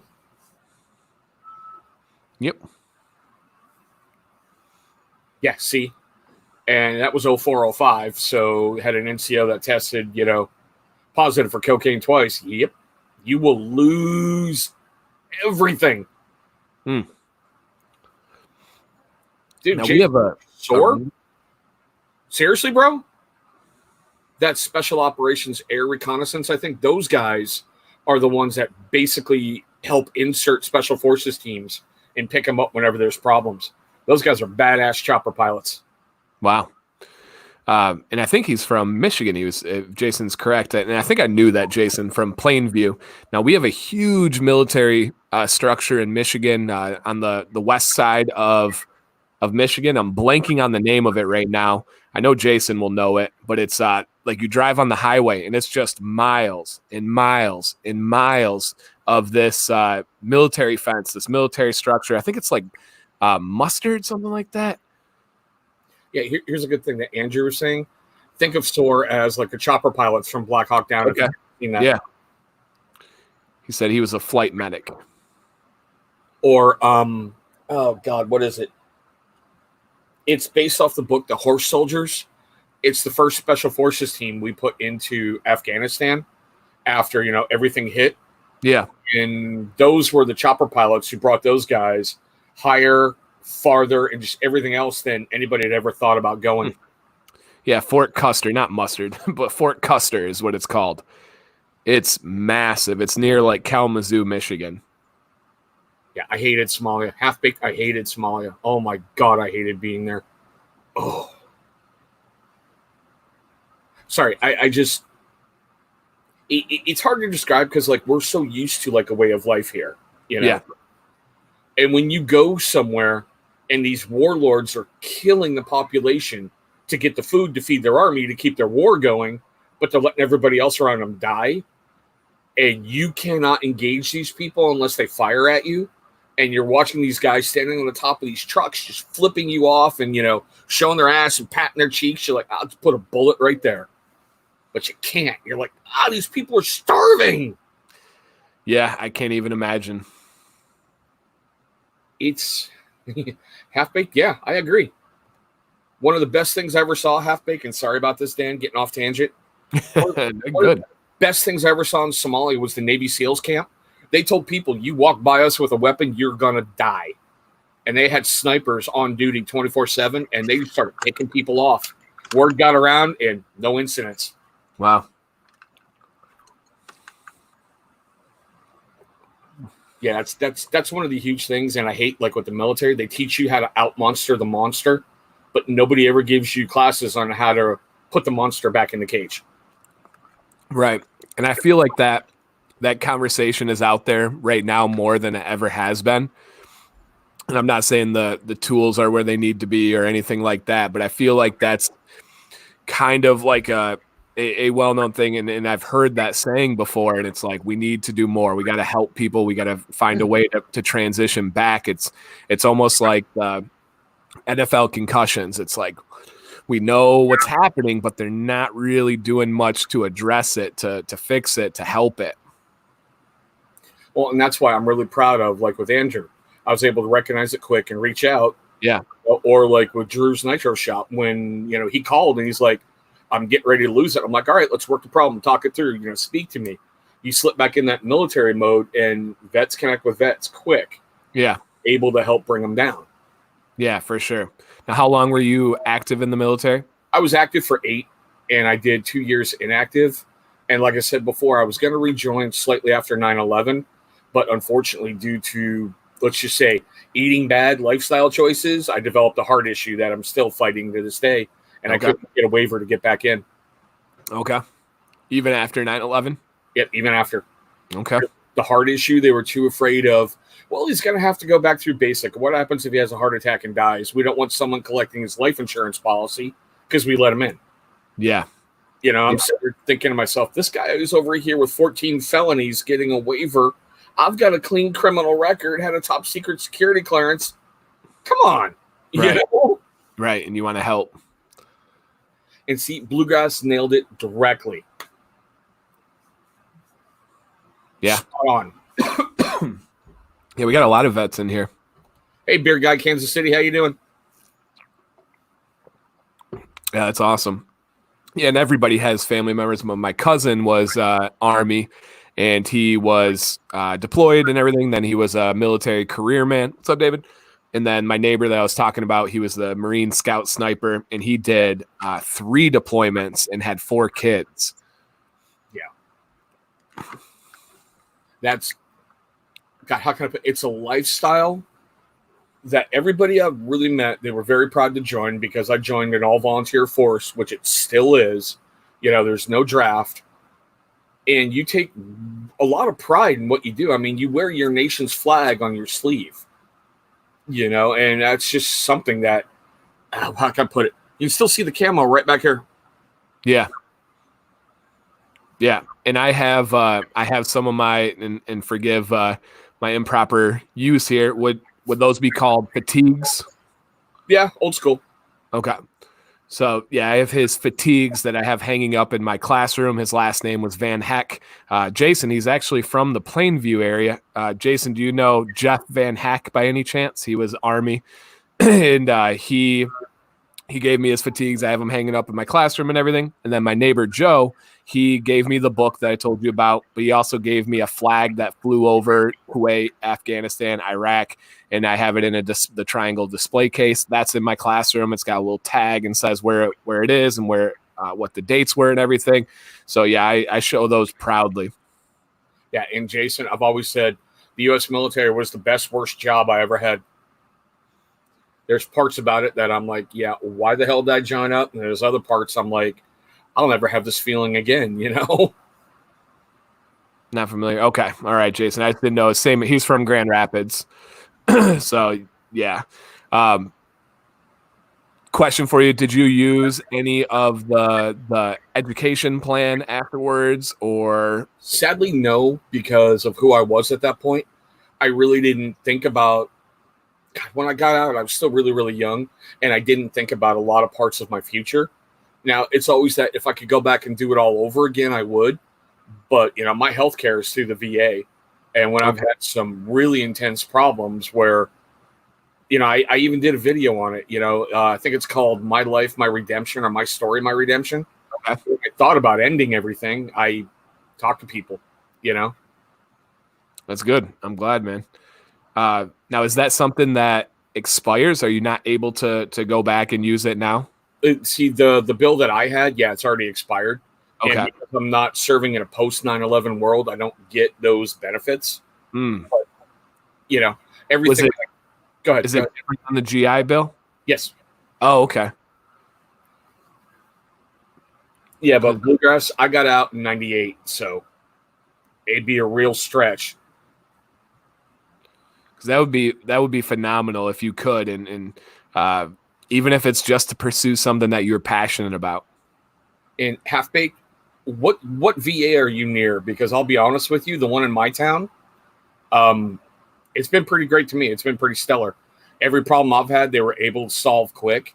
I just can't go in and get some lab work done recently because of COVID. It's deemed unessential. So I'm okay. I'm still breathing, Right. And that's probably out of their hands. Well, yeah. There's not much they can do there. Spokane, that you're in the Pacific Northwest, right? Yes. I'm pretty close. Oh, you're in Spokane. Okay. I get you. Spokane, VA? Yeah. No, I get you. I was in Spokane Valley for about 9 months, and yeah, that's not a good VA. It's really not. Battle Creek. So yeah, Jason. So you're right over there by Fort Custer then. Hey Tiki, I didn't see you pop in, bud. Sorry. And Ann Arbor, Michigan has a good one, right? I went to school in Ann Arbor, but I've never been to the VA or or seen it or anything. But I would imagine Ann Arbor does a lot of things really well. And Half Baked, that's part of the problems that we're experiencing as vets. And somehow we got from beards to like vet stuff. So sorry, we'll get back on beards in a moment, Dan. Good. I'm just hanging out with friends, man. I call it the Global War on Terror starter kit, where like you just show up for your VA appointment, they've got 10 scripts ready to go, and they're like, all right, what works for you? So you start popping a bunch of pills, and sometimes it really truly it just exacerbates the problem. Instead of sitting and diagnosing somebody, they just push pills. Yeah. I have a highly addictive personality, as you can probably tell. Yeah. And I fear that stuff like crazy. I a couple of years ago had all 4 wisdom teeth taken out at once. Ooh. And I had to have the bottom 2 like broken out. I guess they couldn't pull them out, so they had to like chisel them out. Yeah. I didn't take any pain meds other than Tylenol afterwards. They had like prescribed me this, and I was like, no, oxycodone, all blah blah blah. Oh, yeah. And I was like, I don't want to like it. And I said, you can give me stronger Tylenol 500s or whatever they are. I said, I'll do that, but I am not taking any of those pills, and I haven't. It scares the crap out of me. I don't want to like it. I've never done a drug in my life because I don't want to like it. That's like a huge thing for me, right? You see how I handle my channel, how I handle beard care, how I handle jerky, how I handle anything that I like. I go all in, and so pills are not one of those things I want to go all in on. Yeah, no, see, I agree, and it's also been a huge struggle for me in a lot of areas. And seeing how we're being totally honest, I can get this bottle brand new from Walmart, and I'll do that in like half a day and not even think twice about it. But I won't touch it for 7 days after, and then it's like, okay, well, let me take a shot, and then it's like, I want more, I want more, I want more, I want more, I want more, and that's why I've always been afraid of like pain meds, because I'm like, okay, well, say if I take this 1,000 milligram tablet of ibuprofen, all right, it made me feel good. Now I'll take the ibuprofen probably with somebody else something else that I shouldn't, and I don't want to do that, Right. Yeah, it's scary. I've seen too many horror stories. I've seen too many people's lives ruined because pills are they're so easy, they're so accessible. You're not taking a syringe, you're not jacking up your veins in your arm and shooting yourself with heroin, right? You do that, you can wake up and be like, oh my gosh, what am I doing? But taking pills is something you do since you're a child. So that's the scary part about it for me. Half bait. Congratulations on your recent birthday, brother. Seriously. Awesome. Andrew just hit 2 years on May 11th. I can tell you Andrew's anniversary is May 11th, 2018. Do you know why I know that? Probably because you talked to him? No, because that's my birthday. See, I should have got that. I remember that Command's Corner. Yep. So, yeah, he had the same anniversary as my birthday. So it's awesome. We share a date, and then one day, Andrew, we will go on a date, a bro date, a history date. Uh-oh. New budding bromance. Oh. We'll have to get Holly to make a brand new scent for you guys. No doubt. All right, to veer past real quick, if you want to highlight the beard guy, KC, Kansas City there. There he is. Okay. So this is David.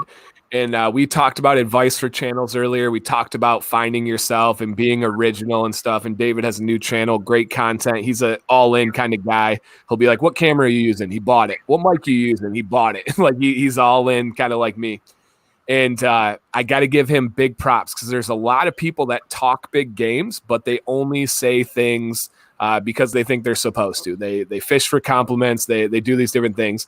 And he reached out to me recently and was like, hey, man, kind of discouraged, hitting a little stagnant spot. I'm only sharing this because I think it can help people, and I know David wouldn't mind.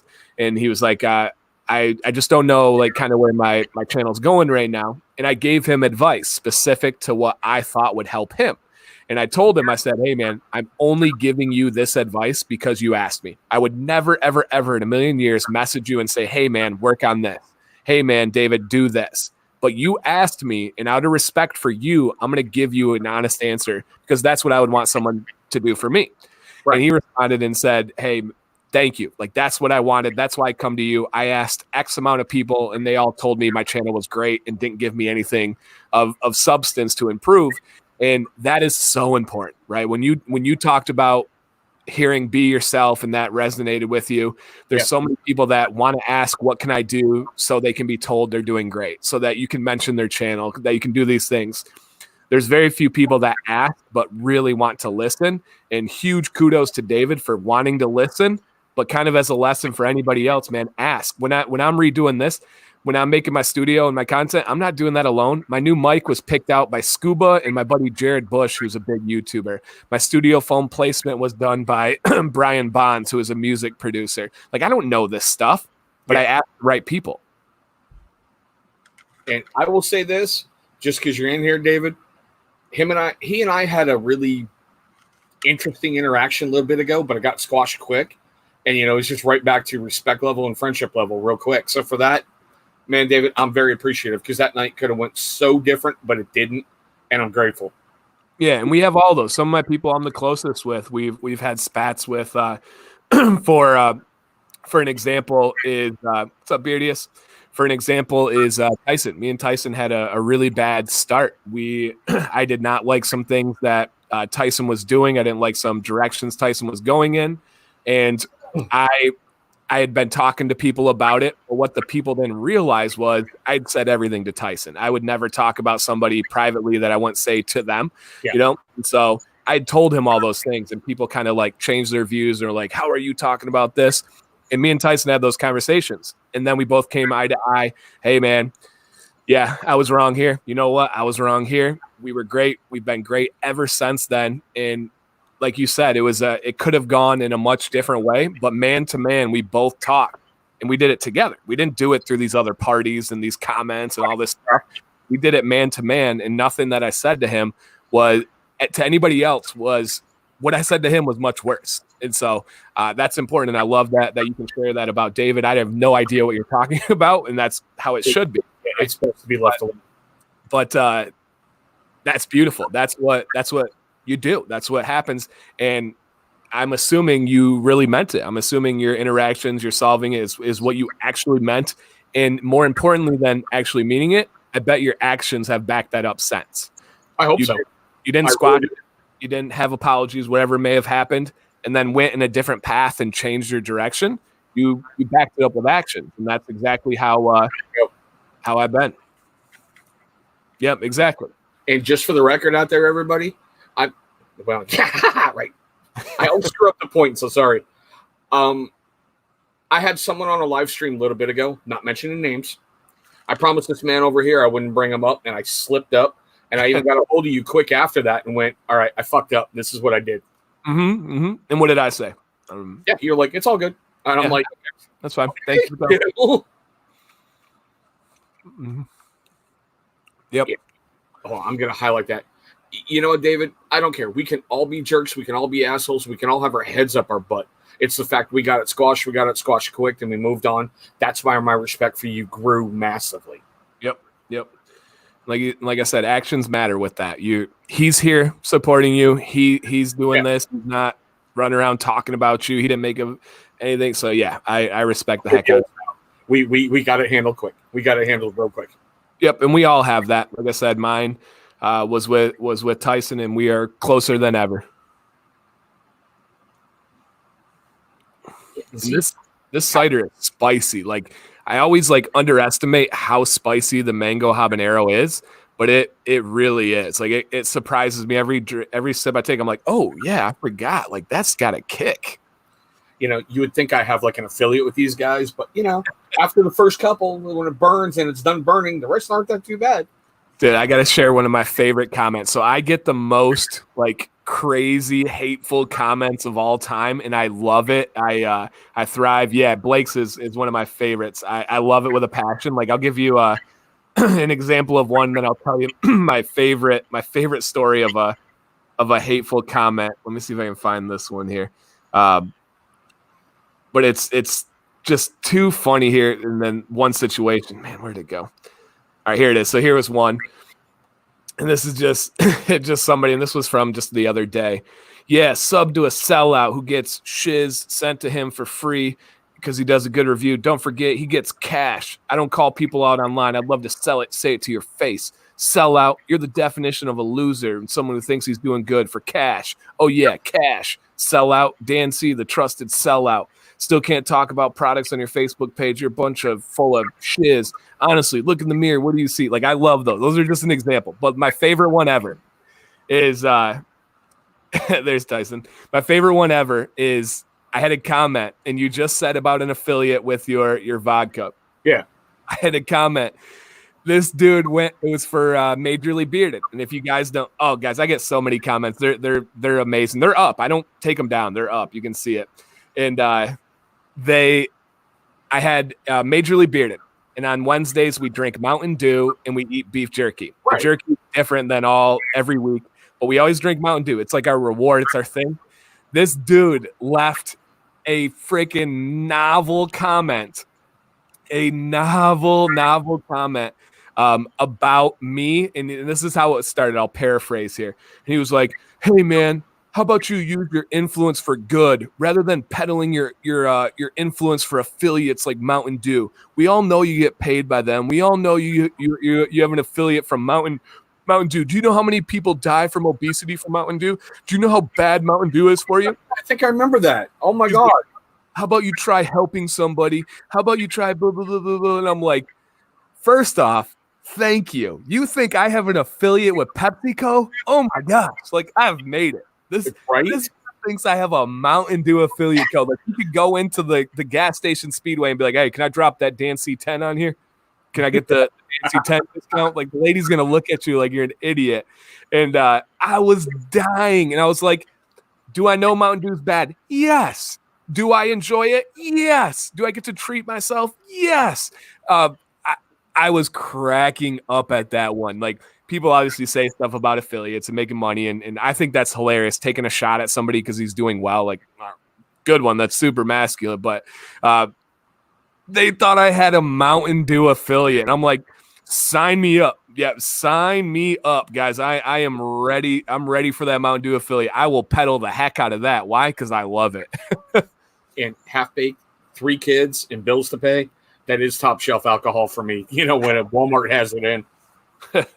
Oh man! Now my local Walmart has everything like behind glass plates and everything. You have to push a little button and wait for someone to come get you. I do not really spend money on myself. It's like a foreign idea to me. I hate it. But I bought a grill today, and I'm picking it up tomorrow from Walmart. I am beyond excited. I've been looking for this grill for over 2 years now, and I finally pulled the trigger. You should talk to Steve Beards and Wood, right? Oh, I did. I did. I sent it to him. I'm excited. It's if anybody's familiar, it's a stonemason griddle grill, and oh, baby, I'm excited. So excited. And it's the big boy one. Walmart exclusive, actually. Nice. Mm-hmm. And Joe, yeah, are you still burping like, Big Macs and nuggets? That was so gross. Tyson's a freaking machine. And everyone's been like, and Tyson can verify in the chat. I said it before the cookie challenge, before the other challenge. I said, Tyson, this is no joke. Like he's taking this down. You guys don't have a chance. He's on a different level. And he did it. And he's on a different level, man. That dude is a machine when it comes to eating. And I've said many people tonight, I think somebody in this chat said, why don't you challenge oh no, it was in a previous live stream. I apologize. It was in Bluegrasses. He had a stream before you. And somebody said in there, why don't you challenge Tyson to this type of food challenge? No. Yeah, no. I'm not dumb. I don't really do things I'm not good at. Eating massive amount of things and racing a freak human like Tyson, I'm not going to do that. Tyson's part boa constrictor. Watching him eat those things, he was just 1, 2, 1, 2, 1, 2. I'm like, it was stupid. It didn't make sense. It didn't make biological sense. Yeah, but Joe, that was still a lot of fun. And I love the look on everyone, especially after the cookie challenge. When Tyson was done, everyone's like, how? I thought Boa had him with those big murder mittens of his, double fisting cookies. Oh, it was crazy. And David, you weren't in here yet, I don't believe, but we had a full conversation about supporting each other and how it's only good. If people do better, it's good. If you do well on your channel, David, it's good for me. If I do well, it's good for you guys. If a beard company kills it like Beard Brand, it's good for all of these other companies. That's simple economics. That's simple logistics of how the world works. See, and I've joked with Joe. I'm like, okay, you were on my channel before Chronicles of the Bearded Dad hit. Now that's progressing you somewhere else. You were on my channel right before your auction. That went phenomenal. I'm like, can you remember me when you go to Hollywood? For sure. Yeah, I try to help out as many people as I can, but I try not to ever remind them. That's a big thing with me is I will do everything I can for people, but I try not to ever like bring it up and tell them because that's not why I did it. And I know you're exactly the same way. You're telling people to go to Mo's channel, to go to Joe's channel, not so they came back and are like, hey, like I said that about you guys. It's because you want people to go see that channel. Yeah. I seriously think Mo is doing some incredible work, and I'm still shocked to this day he's not over 1,000 subscribers. Really am. You want shocking? When I first ran into you, I had 300 more subscribers than you did. I turned around the next day. I'm like, how is he at 10,000? What's going on? Is that where we were at? How far were you at? How far were we at that point? You were, I think, at like, I was like at 385, and I think you were almost at like 150 when I first ran into you. Oh, wow. So like right away. Yeah, I've been following you for a while, and I'm like, like I told you the last time, I seriously admitted my jealousy going, how'd you do it? And then I realized how you did it, realized what you were doing, and I understand why you went from here to there, I appreciate that. Thank you. Because a lot of people, whether it's Scuba or anybody else, they try to insert different reasons, Yeah, and okay, I wasn't going to touch on this, but I'm going to. I know you get such hate mail. It just kills me. Like, when I've heard people talk about you and talk about your channel, and they're like, oh, well, he's only successful because of Sam. And I'm like, well, dumb motherfucker. Behind every good man's a great woman kicking him in the ass. Hey, why do you think I brought her in on accident? I mean, wow. Okay, hold on. Where'd that go? There was a good comment. No, I know exactly why you did it. I mean, just a great thing, And yeah, see? Exactly. They're not trying to promote their content. I love what they're doing over there, It's like with Tevin at Purposely Bearded. I'm going to have him on the show here real soon. I love his videos. Like the one where he fell in the shower. I thought it was planned. He's like, nope, that was an accident. Yeah, for sure. I'm like, what? Yeah, and I've had the pleasure of hanging out with Joe and Kyle in the studio at B-Dubs. I mean, phenomenal guys. It's it's thrown around commonly, but truly like family. Like they're gonna come over as soon as this craziness calms down. They were planning on being here last month, but couldn't make that happen, of course. But they'll be here as soon as possible. And hey, I get so many F-bombs of video because I got a little bit of street cred. YouTube actually likes when I'm like properly monetizing myself now. So nice. You got the call that you're doing a good job. Yeah. And I like the fact when anybody out there who's not monetized, once you get there and you have to turn monetization on, the next screen is you need to break down your video. Are you talking bad words? Are you talking about things that might be, threatening, diseases, wars, whatever? And if you do so many of your videos correctly, the YouTube algorithm gives you this neat little message up top. Congrats. We really like what you're doing. Keep up the good work. And then, yeah, the big thing is you can just click yes, like to all of them. Like it's all or no, that's all good or bad. Yeah. And yeah, right, Jason, your poor virgin ears. You were sore. Shoosh. Yeah. How many years did he say he was in the military? 13 or something? Yeah, but he's around SOAR and Spec Ops guys. Come on. I know that was sarcasm. Yeah. Half Baked, you need 1,000 subscribers and 4,000 watch hours. And I will tell you honestly, it took when I first got monetized, all I had to have was 1,000 views. And then YouTube changed it to the current system. And it was weird being under 100 subscribers and being monetized.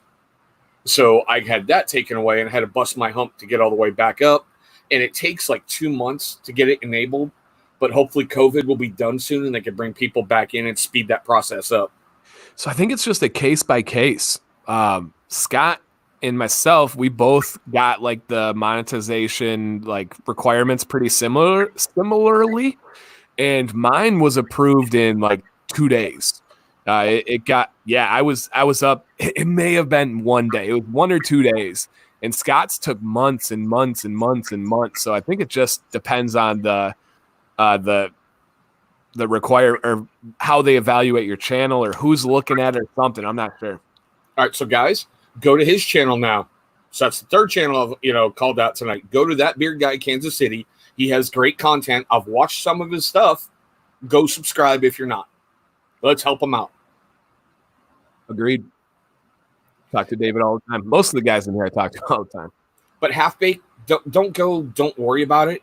Because I got to tell you honestly, brother, when I first started, I made one video and then I took like 6 months off. Okay. So that helped the growth of my channel. But when I started producing constant content and people knew they could come to my channel at least 3 days a week and see a video, it helped things grow. So if you're going to make videos, be consistent. Put out stuff on those days. It doesn't have to be, Academy Award-winning videos, but be consistent and you'll see your channel grow. Yeah, no doubt. And that's extremely important. That was one thing I had going for me is being a coach, being a teacher. We're big on structure. We're big on schedule, similar to a military man, of course. And from the very beginning, I had a set schedule. That was something that I stuck to. Yes, in an extremely major way. You guys will see on Friday will be my first really improved video with the audio, and it's been better. This last week's videos, for 99% of viewers, they would think, wow, that's really good audio. There's just that 1% that thinks, oh, I hear that. Oh, yeah, he's got this going on. Well, that 1% will be fixed on Friday. Yeah, but Bluegrass, it's something to work towards, brother. I mean, I know Dan says he's got, at least the next week already lined up in your queue that's already shown? I'll always have 3 videos ahead. See, I've got 20 that are saved up. Wow. It's just me because I don't know. This may sound bad. I may get up on a Monday and want to do a beard review, a men's grooming review, or it may be a knife review, or maybe, I want to do a step parent thing. I don't know till I get up that day, but I want I want a good cue that I can choose from, so I don't feel like, oh my God, I haven't shot a video. Now I got to go do something. And, the way that I'll go, you'll get a scatterbrain video. Okay.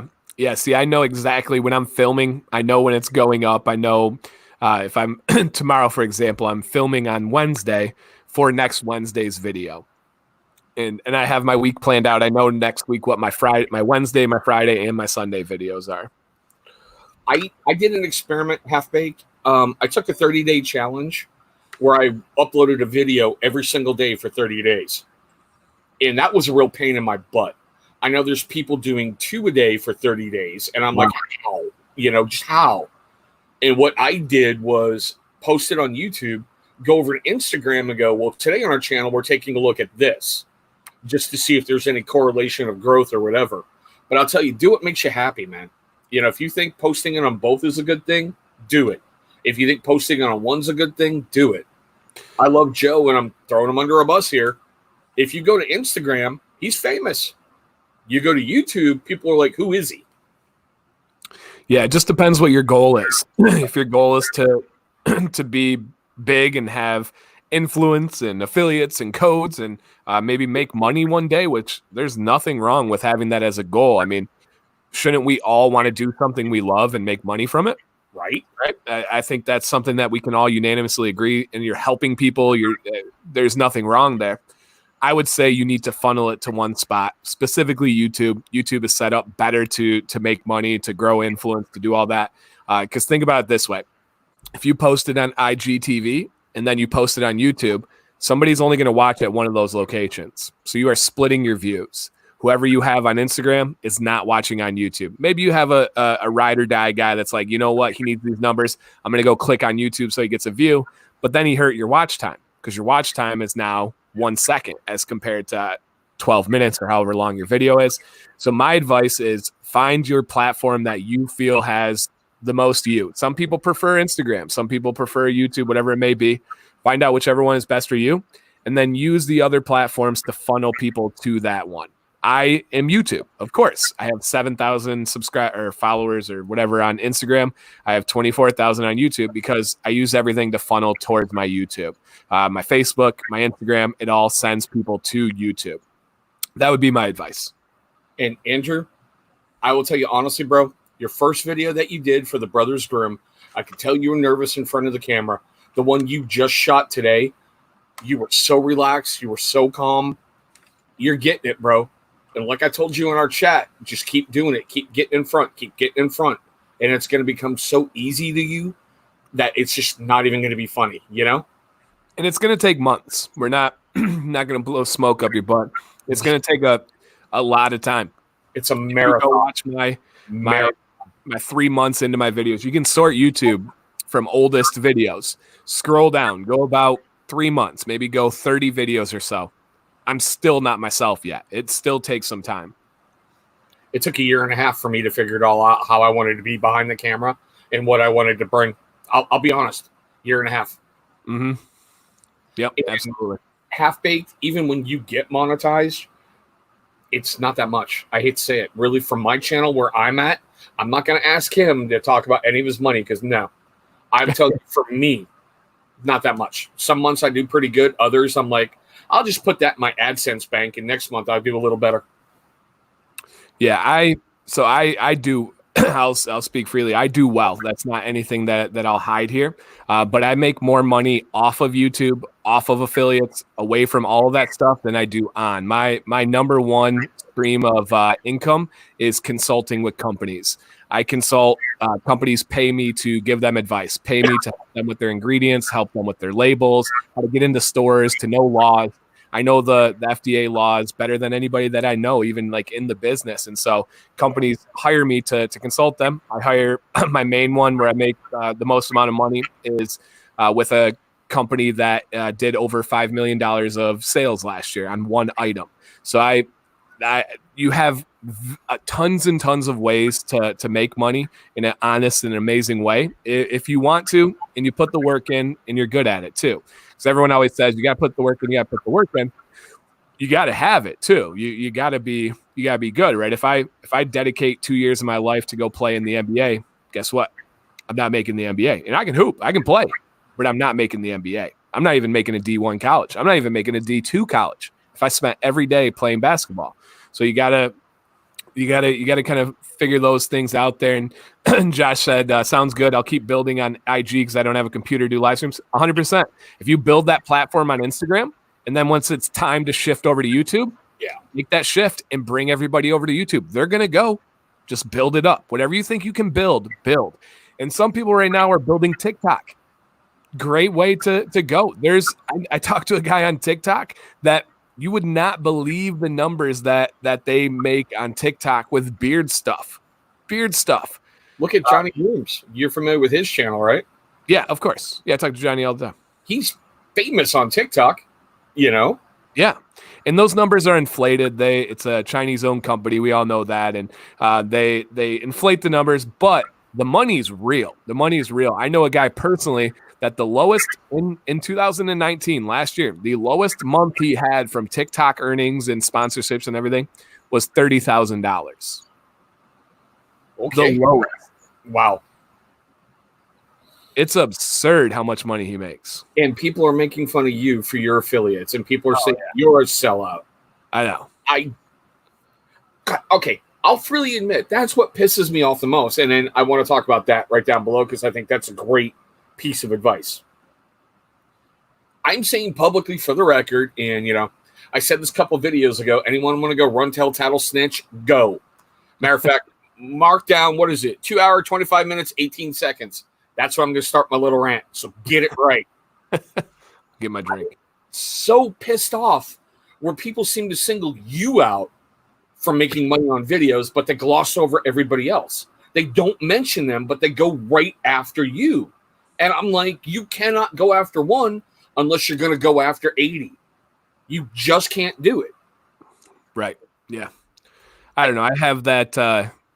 I guess I just have a personality that just some people don't like, and that's okay. I am who I am. I'm not hiding from it. I'm usually a love it or hate it kind of guy, and I get passionate people on both sides of the aisle, and that's all right. And I think that's why I get the center of that a lot of times, because when people hate me, they hate me, right? There's maybe a great area with you. Seriously, you're like an Oreo cookie, hate surrounded by the love right in the middle, And that's fine. I would rather have people love hard and hate hard than be in the middle. I got some people that are people that don't really hate them. They're kind of like, and then I have some people and that same person, the ones that love them are like, yeah, they're good, right? I like passionate people. If you passionately hate me, that's okay. That person that left that comment that I read earlier, I said, my response to them was, aw, shucks. Thank you so much for the comment and the view. I appreciate it. Yeah, but okay, guys, rant over 2:26:45. That way, if you're going to go run, tell, tattle. You didn't say anything bad. Yeah, well, I didn't say anything bad in another video, but I've been accused of something. But I'm leaving it alone. It's done. It's gone. It's blown its way over. I'm listening to Tyson, and I'm not feeding the anger monkeys. That was me. Tyson told me, don't feed the anger monkeys. Shut the fuck. But okay. Many combos. Yeah, that's a perfect thing for anyone who's doing videos, because I remember screwing up and like, stop, I got to refilm everything, got to do this, got to do that.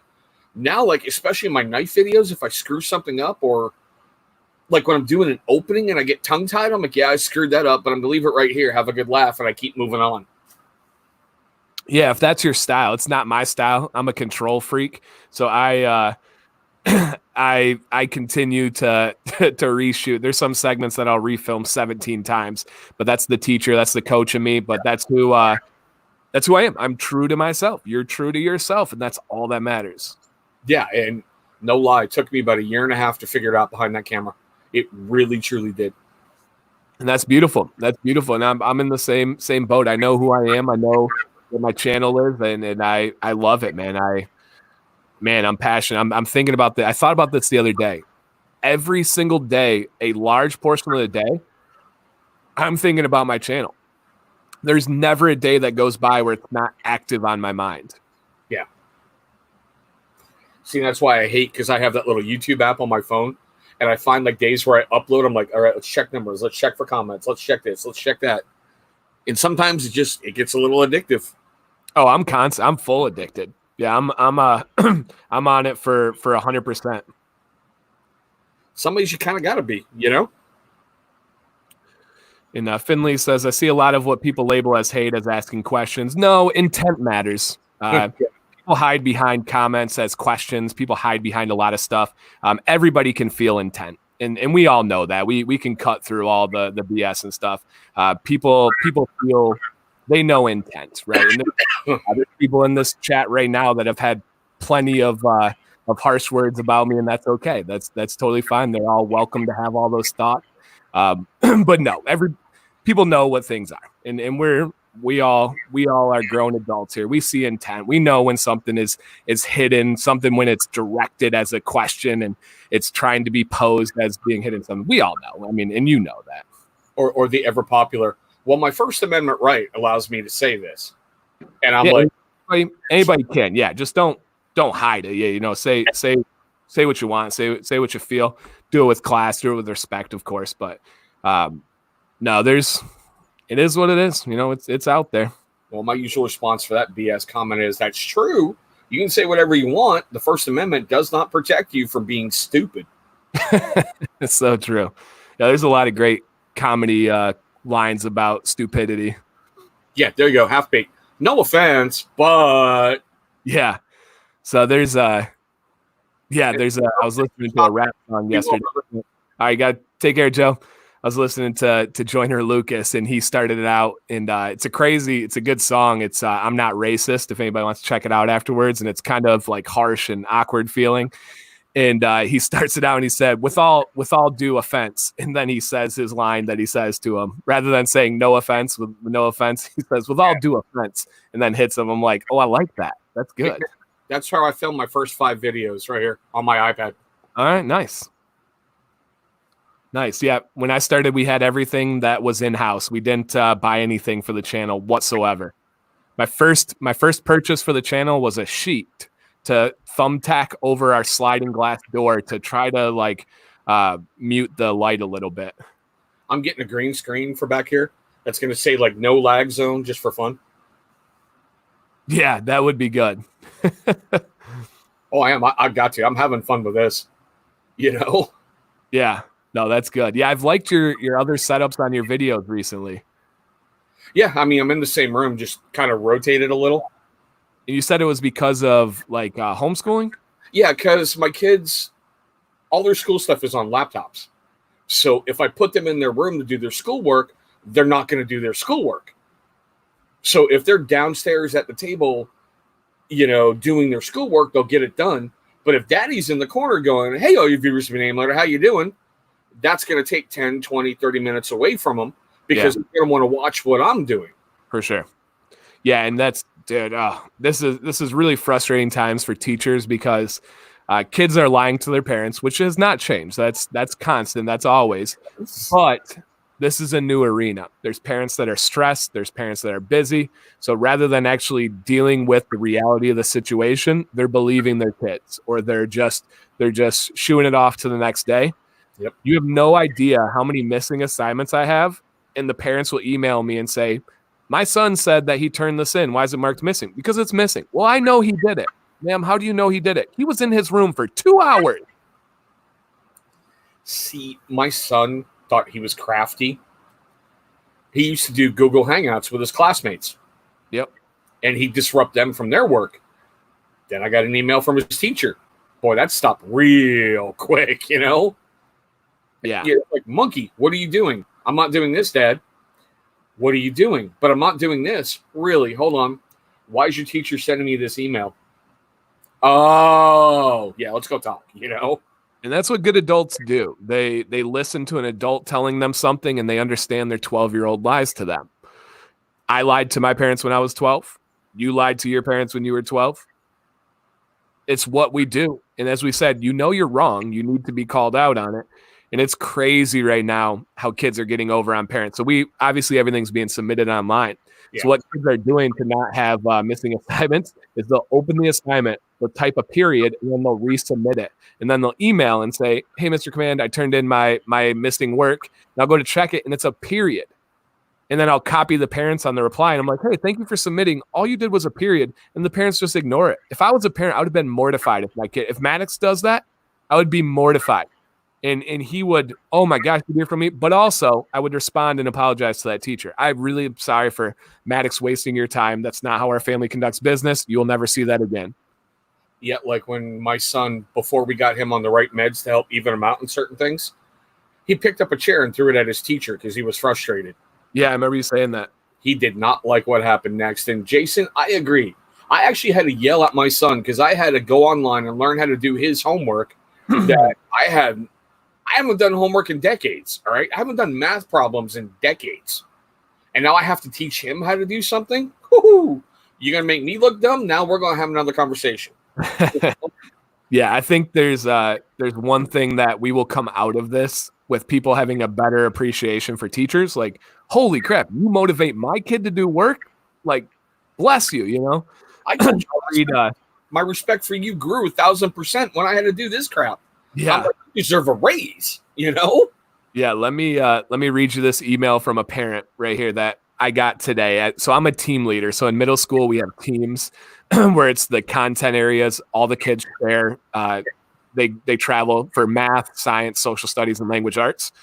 And so we do a survey every week. And as the team leader, I have to deal with the negative responses. I have to reach out to the family, blah, blah, blah, blah, blah. And this is what this parent said. My student is struggling with virtual learning right now. Some assignments require support from the teacher that have multiple short questions, yet it's cumbersome to constantly reach out to the teacher. This time period of online courses is extremely difficult for children as there's no structure or agenda to follow during their day, and it's challenging to us as parents. For one, your kid was a mess before all this started, so don't even try to say that. We literally send out daily agendas for parents, and his line was, This period of time of online courses is extremely difficult for my children as there is no structure or agenda to follow daily. That's your job. Thank you. You're a parent. You are at home with them right now. Is this ideal? No, this is not good for most people. There's a small amount that do really well in this, but for most people, this is not good. But guess what? It is what it is. You can choose to give your kids structure. You can choose to have your kids embrace this and learn something, or you can just pack it the heck up and stop talking. Yeah, see, my son last week decided to screw around and tell me, nope, no homework assignment. Nope, no homework assignment. Nope, no homework assignment. Then Friday rolled around. He had 28 assignments he had to get done. Woo! He did not like me because I slipped back into military mode. And I'm like, show me this, show me this, show me this. You're not doing it. You're not doing this. The only thing you're doing is homework. Oh, you got to pee? Great. I'm timing you. Right. Felt like, Samuel L. Jackson in The Bodyguard when he pulls up on the car. He's like, tick-tock, motherfucker. Come on, stop peeing. For sure. And Jason's saying things like tell the parents, it's so hard. It's so hard not to just lash out. But that's where this is where my training, this is what I tell people. They're like, how do you deal with these people? How do you deal with this? I'm a teacher. I'm trained to. I have to. People say dumb things to me all day, and I can't respond. I have to be professional. And Joe, I agree. See, Joe's raised old school like I was, you know? And exactly, Jason, there's that military saying right there. Break it down Barney style. Mm-hmm. And yeah, there's a big shift that has happened where there's even like a little meme about it, or a little cartoon where before, if you got in trouble, it's the teacher and the parent looking at the kid saying, like, what did you do wrong? Yeah, now, if it's in trouble, it's the kid and the parent looking at the teacher and saying, what did you do wrong? And kids have not changed. Kids are kids. I'll never forget. I was in middle school. I still love candy. You guys know that. I was a candy sweet freak back then. I took a fruit roll up, or fruit by the foot. Remember fruit by the foot? Yeah. I took a fruit by the foot, and I knew I wasn't supposed to have it. So what did I do? Of course, I unrolled the whole thing and shoved it in my mouth, and then I went to go outside and play. Well, I walked around the garage, and I have this thing balled up in my cheek. My mom comes around the corner and sees me, and I got this massive chipmunk cheek. And she was like, what you got there? Nothing. And obviously I'm lying to her with this huge thing in my mouth. Parents now would walk away and be like, okay, good. I'm glad there's nothing in your mouth. Of course, I caught hell for that, but my parents held me accountable. Yeah, and see, I do this with my kids. All right, there's choices, and there's consequences. If you make good choices, good things will happen. If you make really piss poor choices, bad things will happen. Absolutely. If you want to highlight Finley's comment there, he says, to be fair, there are bad teachers out there too. I'm dealing with one through all of this currently. 100%. I said that earlier. There are bad apples in every single bunch. There's bad doctors. There's bad police officers. There's bad military members. There's bad beard community members. There's bad people in every bunch. And there are atrocious teachers. There are teachers that I work with that it's embarrassing that they teach kids. So 100% there are bad ones out there, but that's an opportunity to learn a lesson. There are bad bosses. There's many of us in here who have had bad bosses, and guess what? We either had to quit or we had to deal with it. And so there's a lesson to be learned when you have a bad teacher. I was never switched out of classes. That's the new thing is people go into the office, they demand their kid gets out of this class. My parents told me that lesson of you learning to deal with that teacher is so much more important than the other stuff. It's such a valuable lesson to learn how to deal with that. But you're 100% correct. There are really, really bad teachers out there. And you see, I was laughing at this because basically the first parent-teacher conference I went to, I walked in, sat down, and went, okay, what'd the little asshole do? Right. And, I'm in Washington State where you can't do that. And these teachers are like, sir. I'm like, what did he do? For sure. And at parent-teacher conferences, you get all range of parents. Some sit down and they just want to hear how great their kid is. Others like that are like, no, I want to tell me the truth. I want to know what's going on with this kid. Tell me for real. I know how he is at home, so don't sugarcoat it. Tell me. Let me hear it. I don't want you avoiding confrontation. Tell me the truth. I know my kid. That type of stuff. Like, I love my daughter Amber. I love her to death, but I hate having parent-teacher conferences with her. Like, I remember her preschool teacher, I believe it was, went, we were really happy when she was out sick. I'm like, yeah, I wasn't. You can have her now. And how many parents are saying that right now? They thought I was kidding. I told them, like, the school year was coming to an end. I'm like, you put up with my kid all year. What do you want to drink? Yeah. And they gave me a look. I'm like, you get a bottle on me. What do you want? Yeah, we need more parents like that. That's cool. And there's teachers. It's our job to deal with bad parents. And every year I have about 155 students. I probably have 5 sets of really bad parents. I probably have 100 sets of really good parents.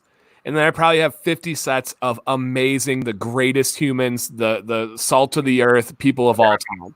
But the squeaky wheel gets all the attention. That's again human nature. That goes back to the beginning of time. That's something that's always been that way.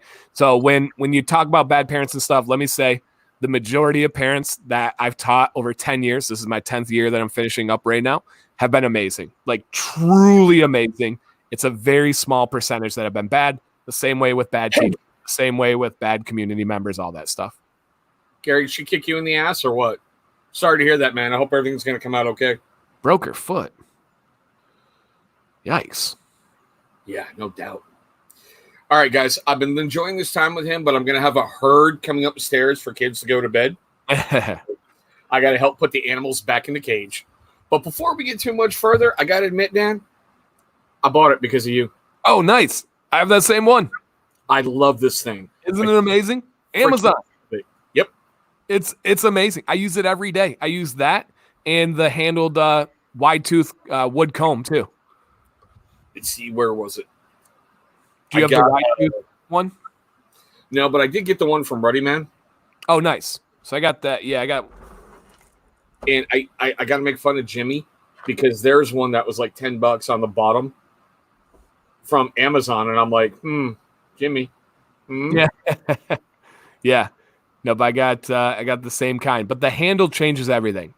It gives you that leverage. It gives you the control. I love. And everybody knows I love this Beard Octane one. It's down here because I use the Amazon one every day now. And I said that on a video. Nice. Jason, thanks for stopping in tonight, brother. More than welcome here anytime, man. But yeah, guys, so like I said, gonna wrap this up. Dan, I've really enjoyed tonight. Seriously, it's been just like last time, even better because there's no lag. Yeah. Yeah, I can't believe it's been almost 3 hours, man. That's wild. Yeah, I know, right? It doesn't seem like it. I looked up and went, oh, crap. Looked down, saw the time, and went, uh-oh, kids' bedtime. Gotta go. Yeah, almost midnight here. Yeah, so guys, like I said earlier, next week we're going to have Mo the Bearded Shark, and we're going to keep rolling out some amazing people. And yes, I did let it slip. The mayor has graciously agreed to come on the channel, and I didn't know when I asked him. He already knows. The day he's coming on the channel is the 1 year anniversary of when the mayor started his beard. That's so cool. Yeah, I'm pumped. He messaged me and was like, hey, what do you think, man? Do you think I should go on? Do you think this? Because the mayor's a big part of my channel. He's actually he's I don't know, I pay him. Like he's somebody that I compensate to run my Facebook group and be a part of everything. Like he gets compensated really well with products, but also money. He gets like a monthly salary. And he was like, what do you think? Do you think I should go on? I'm like, yes, go on, man. That's awesome. It's going to be fun. It really, truly is. It's going to be cool. He's probably going to be nervous. So ease in, treat him nicely, nice and light. I will say it like this so everyone can hear it. And there's a timestamp up there. Okay. I had a veteran-owned business on my channel who barely spoke throughout the hour I had, and I had to guide him through everything. So I got the mayor's back because I have lots of love, lots of respect for the mayor. Yeah, the mayor will talk. He'll just be nervous. That's okay. We'll get him under control. But guys, thank you so much for watching. Here's the point we're going to end it. We'll see you next week. Thank you so much for your time. Yeah, thanks for hanging out, guys.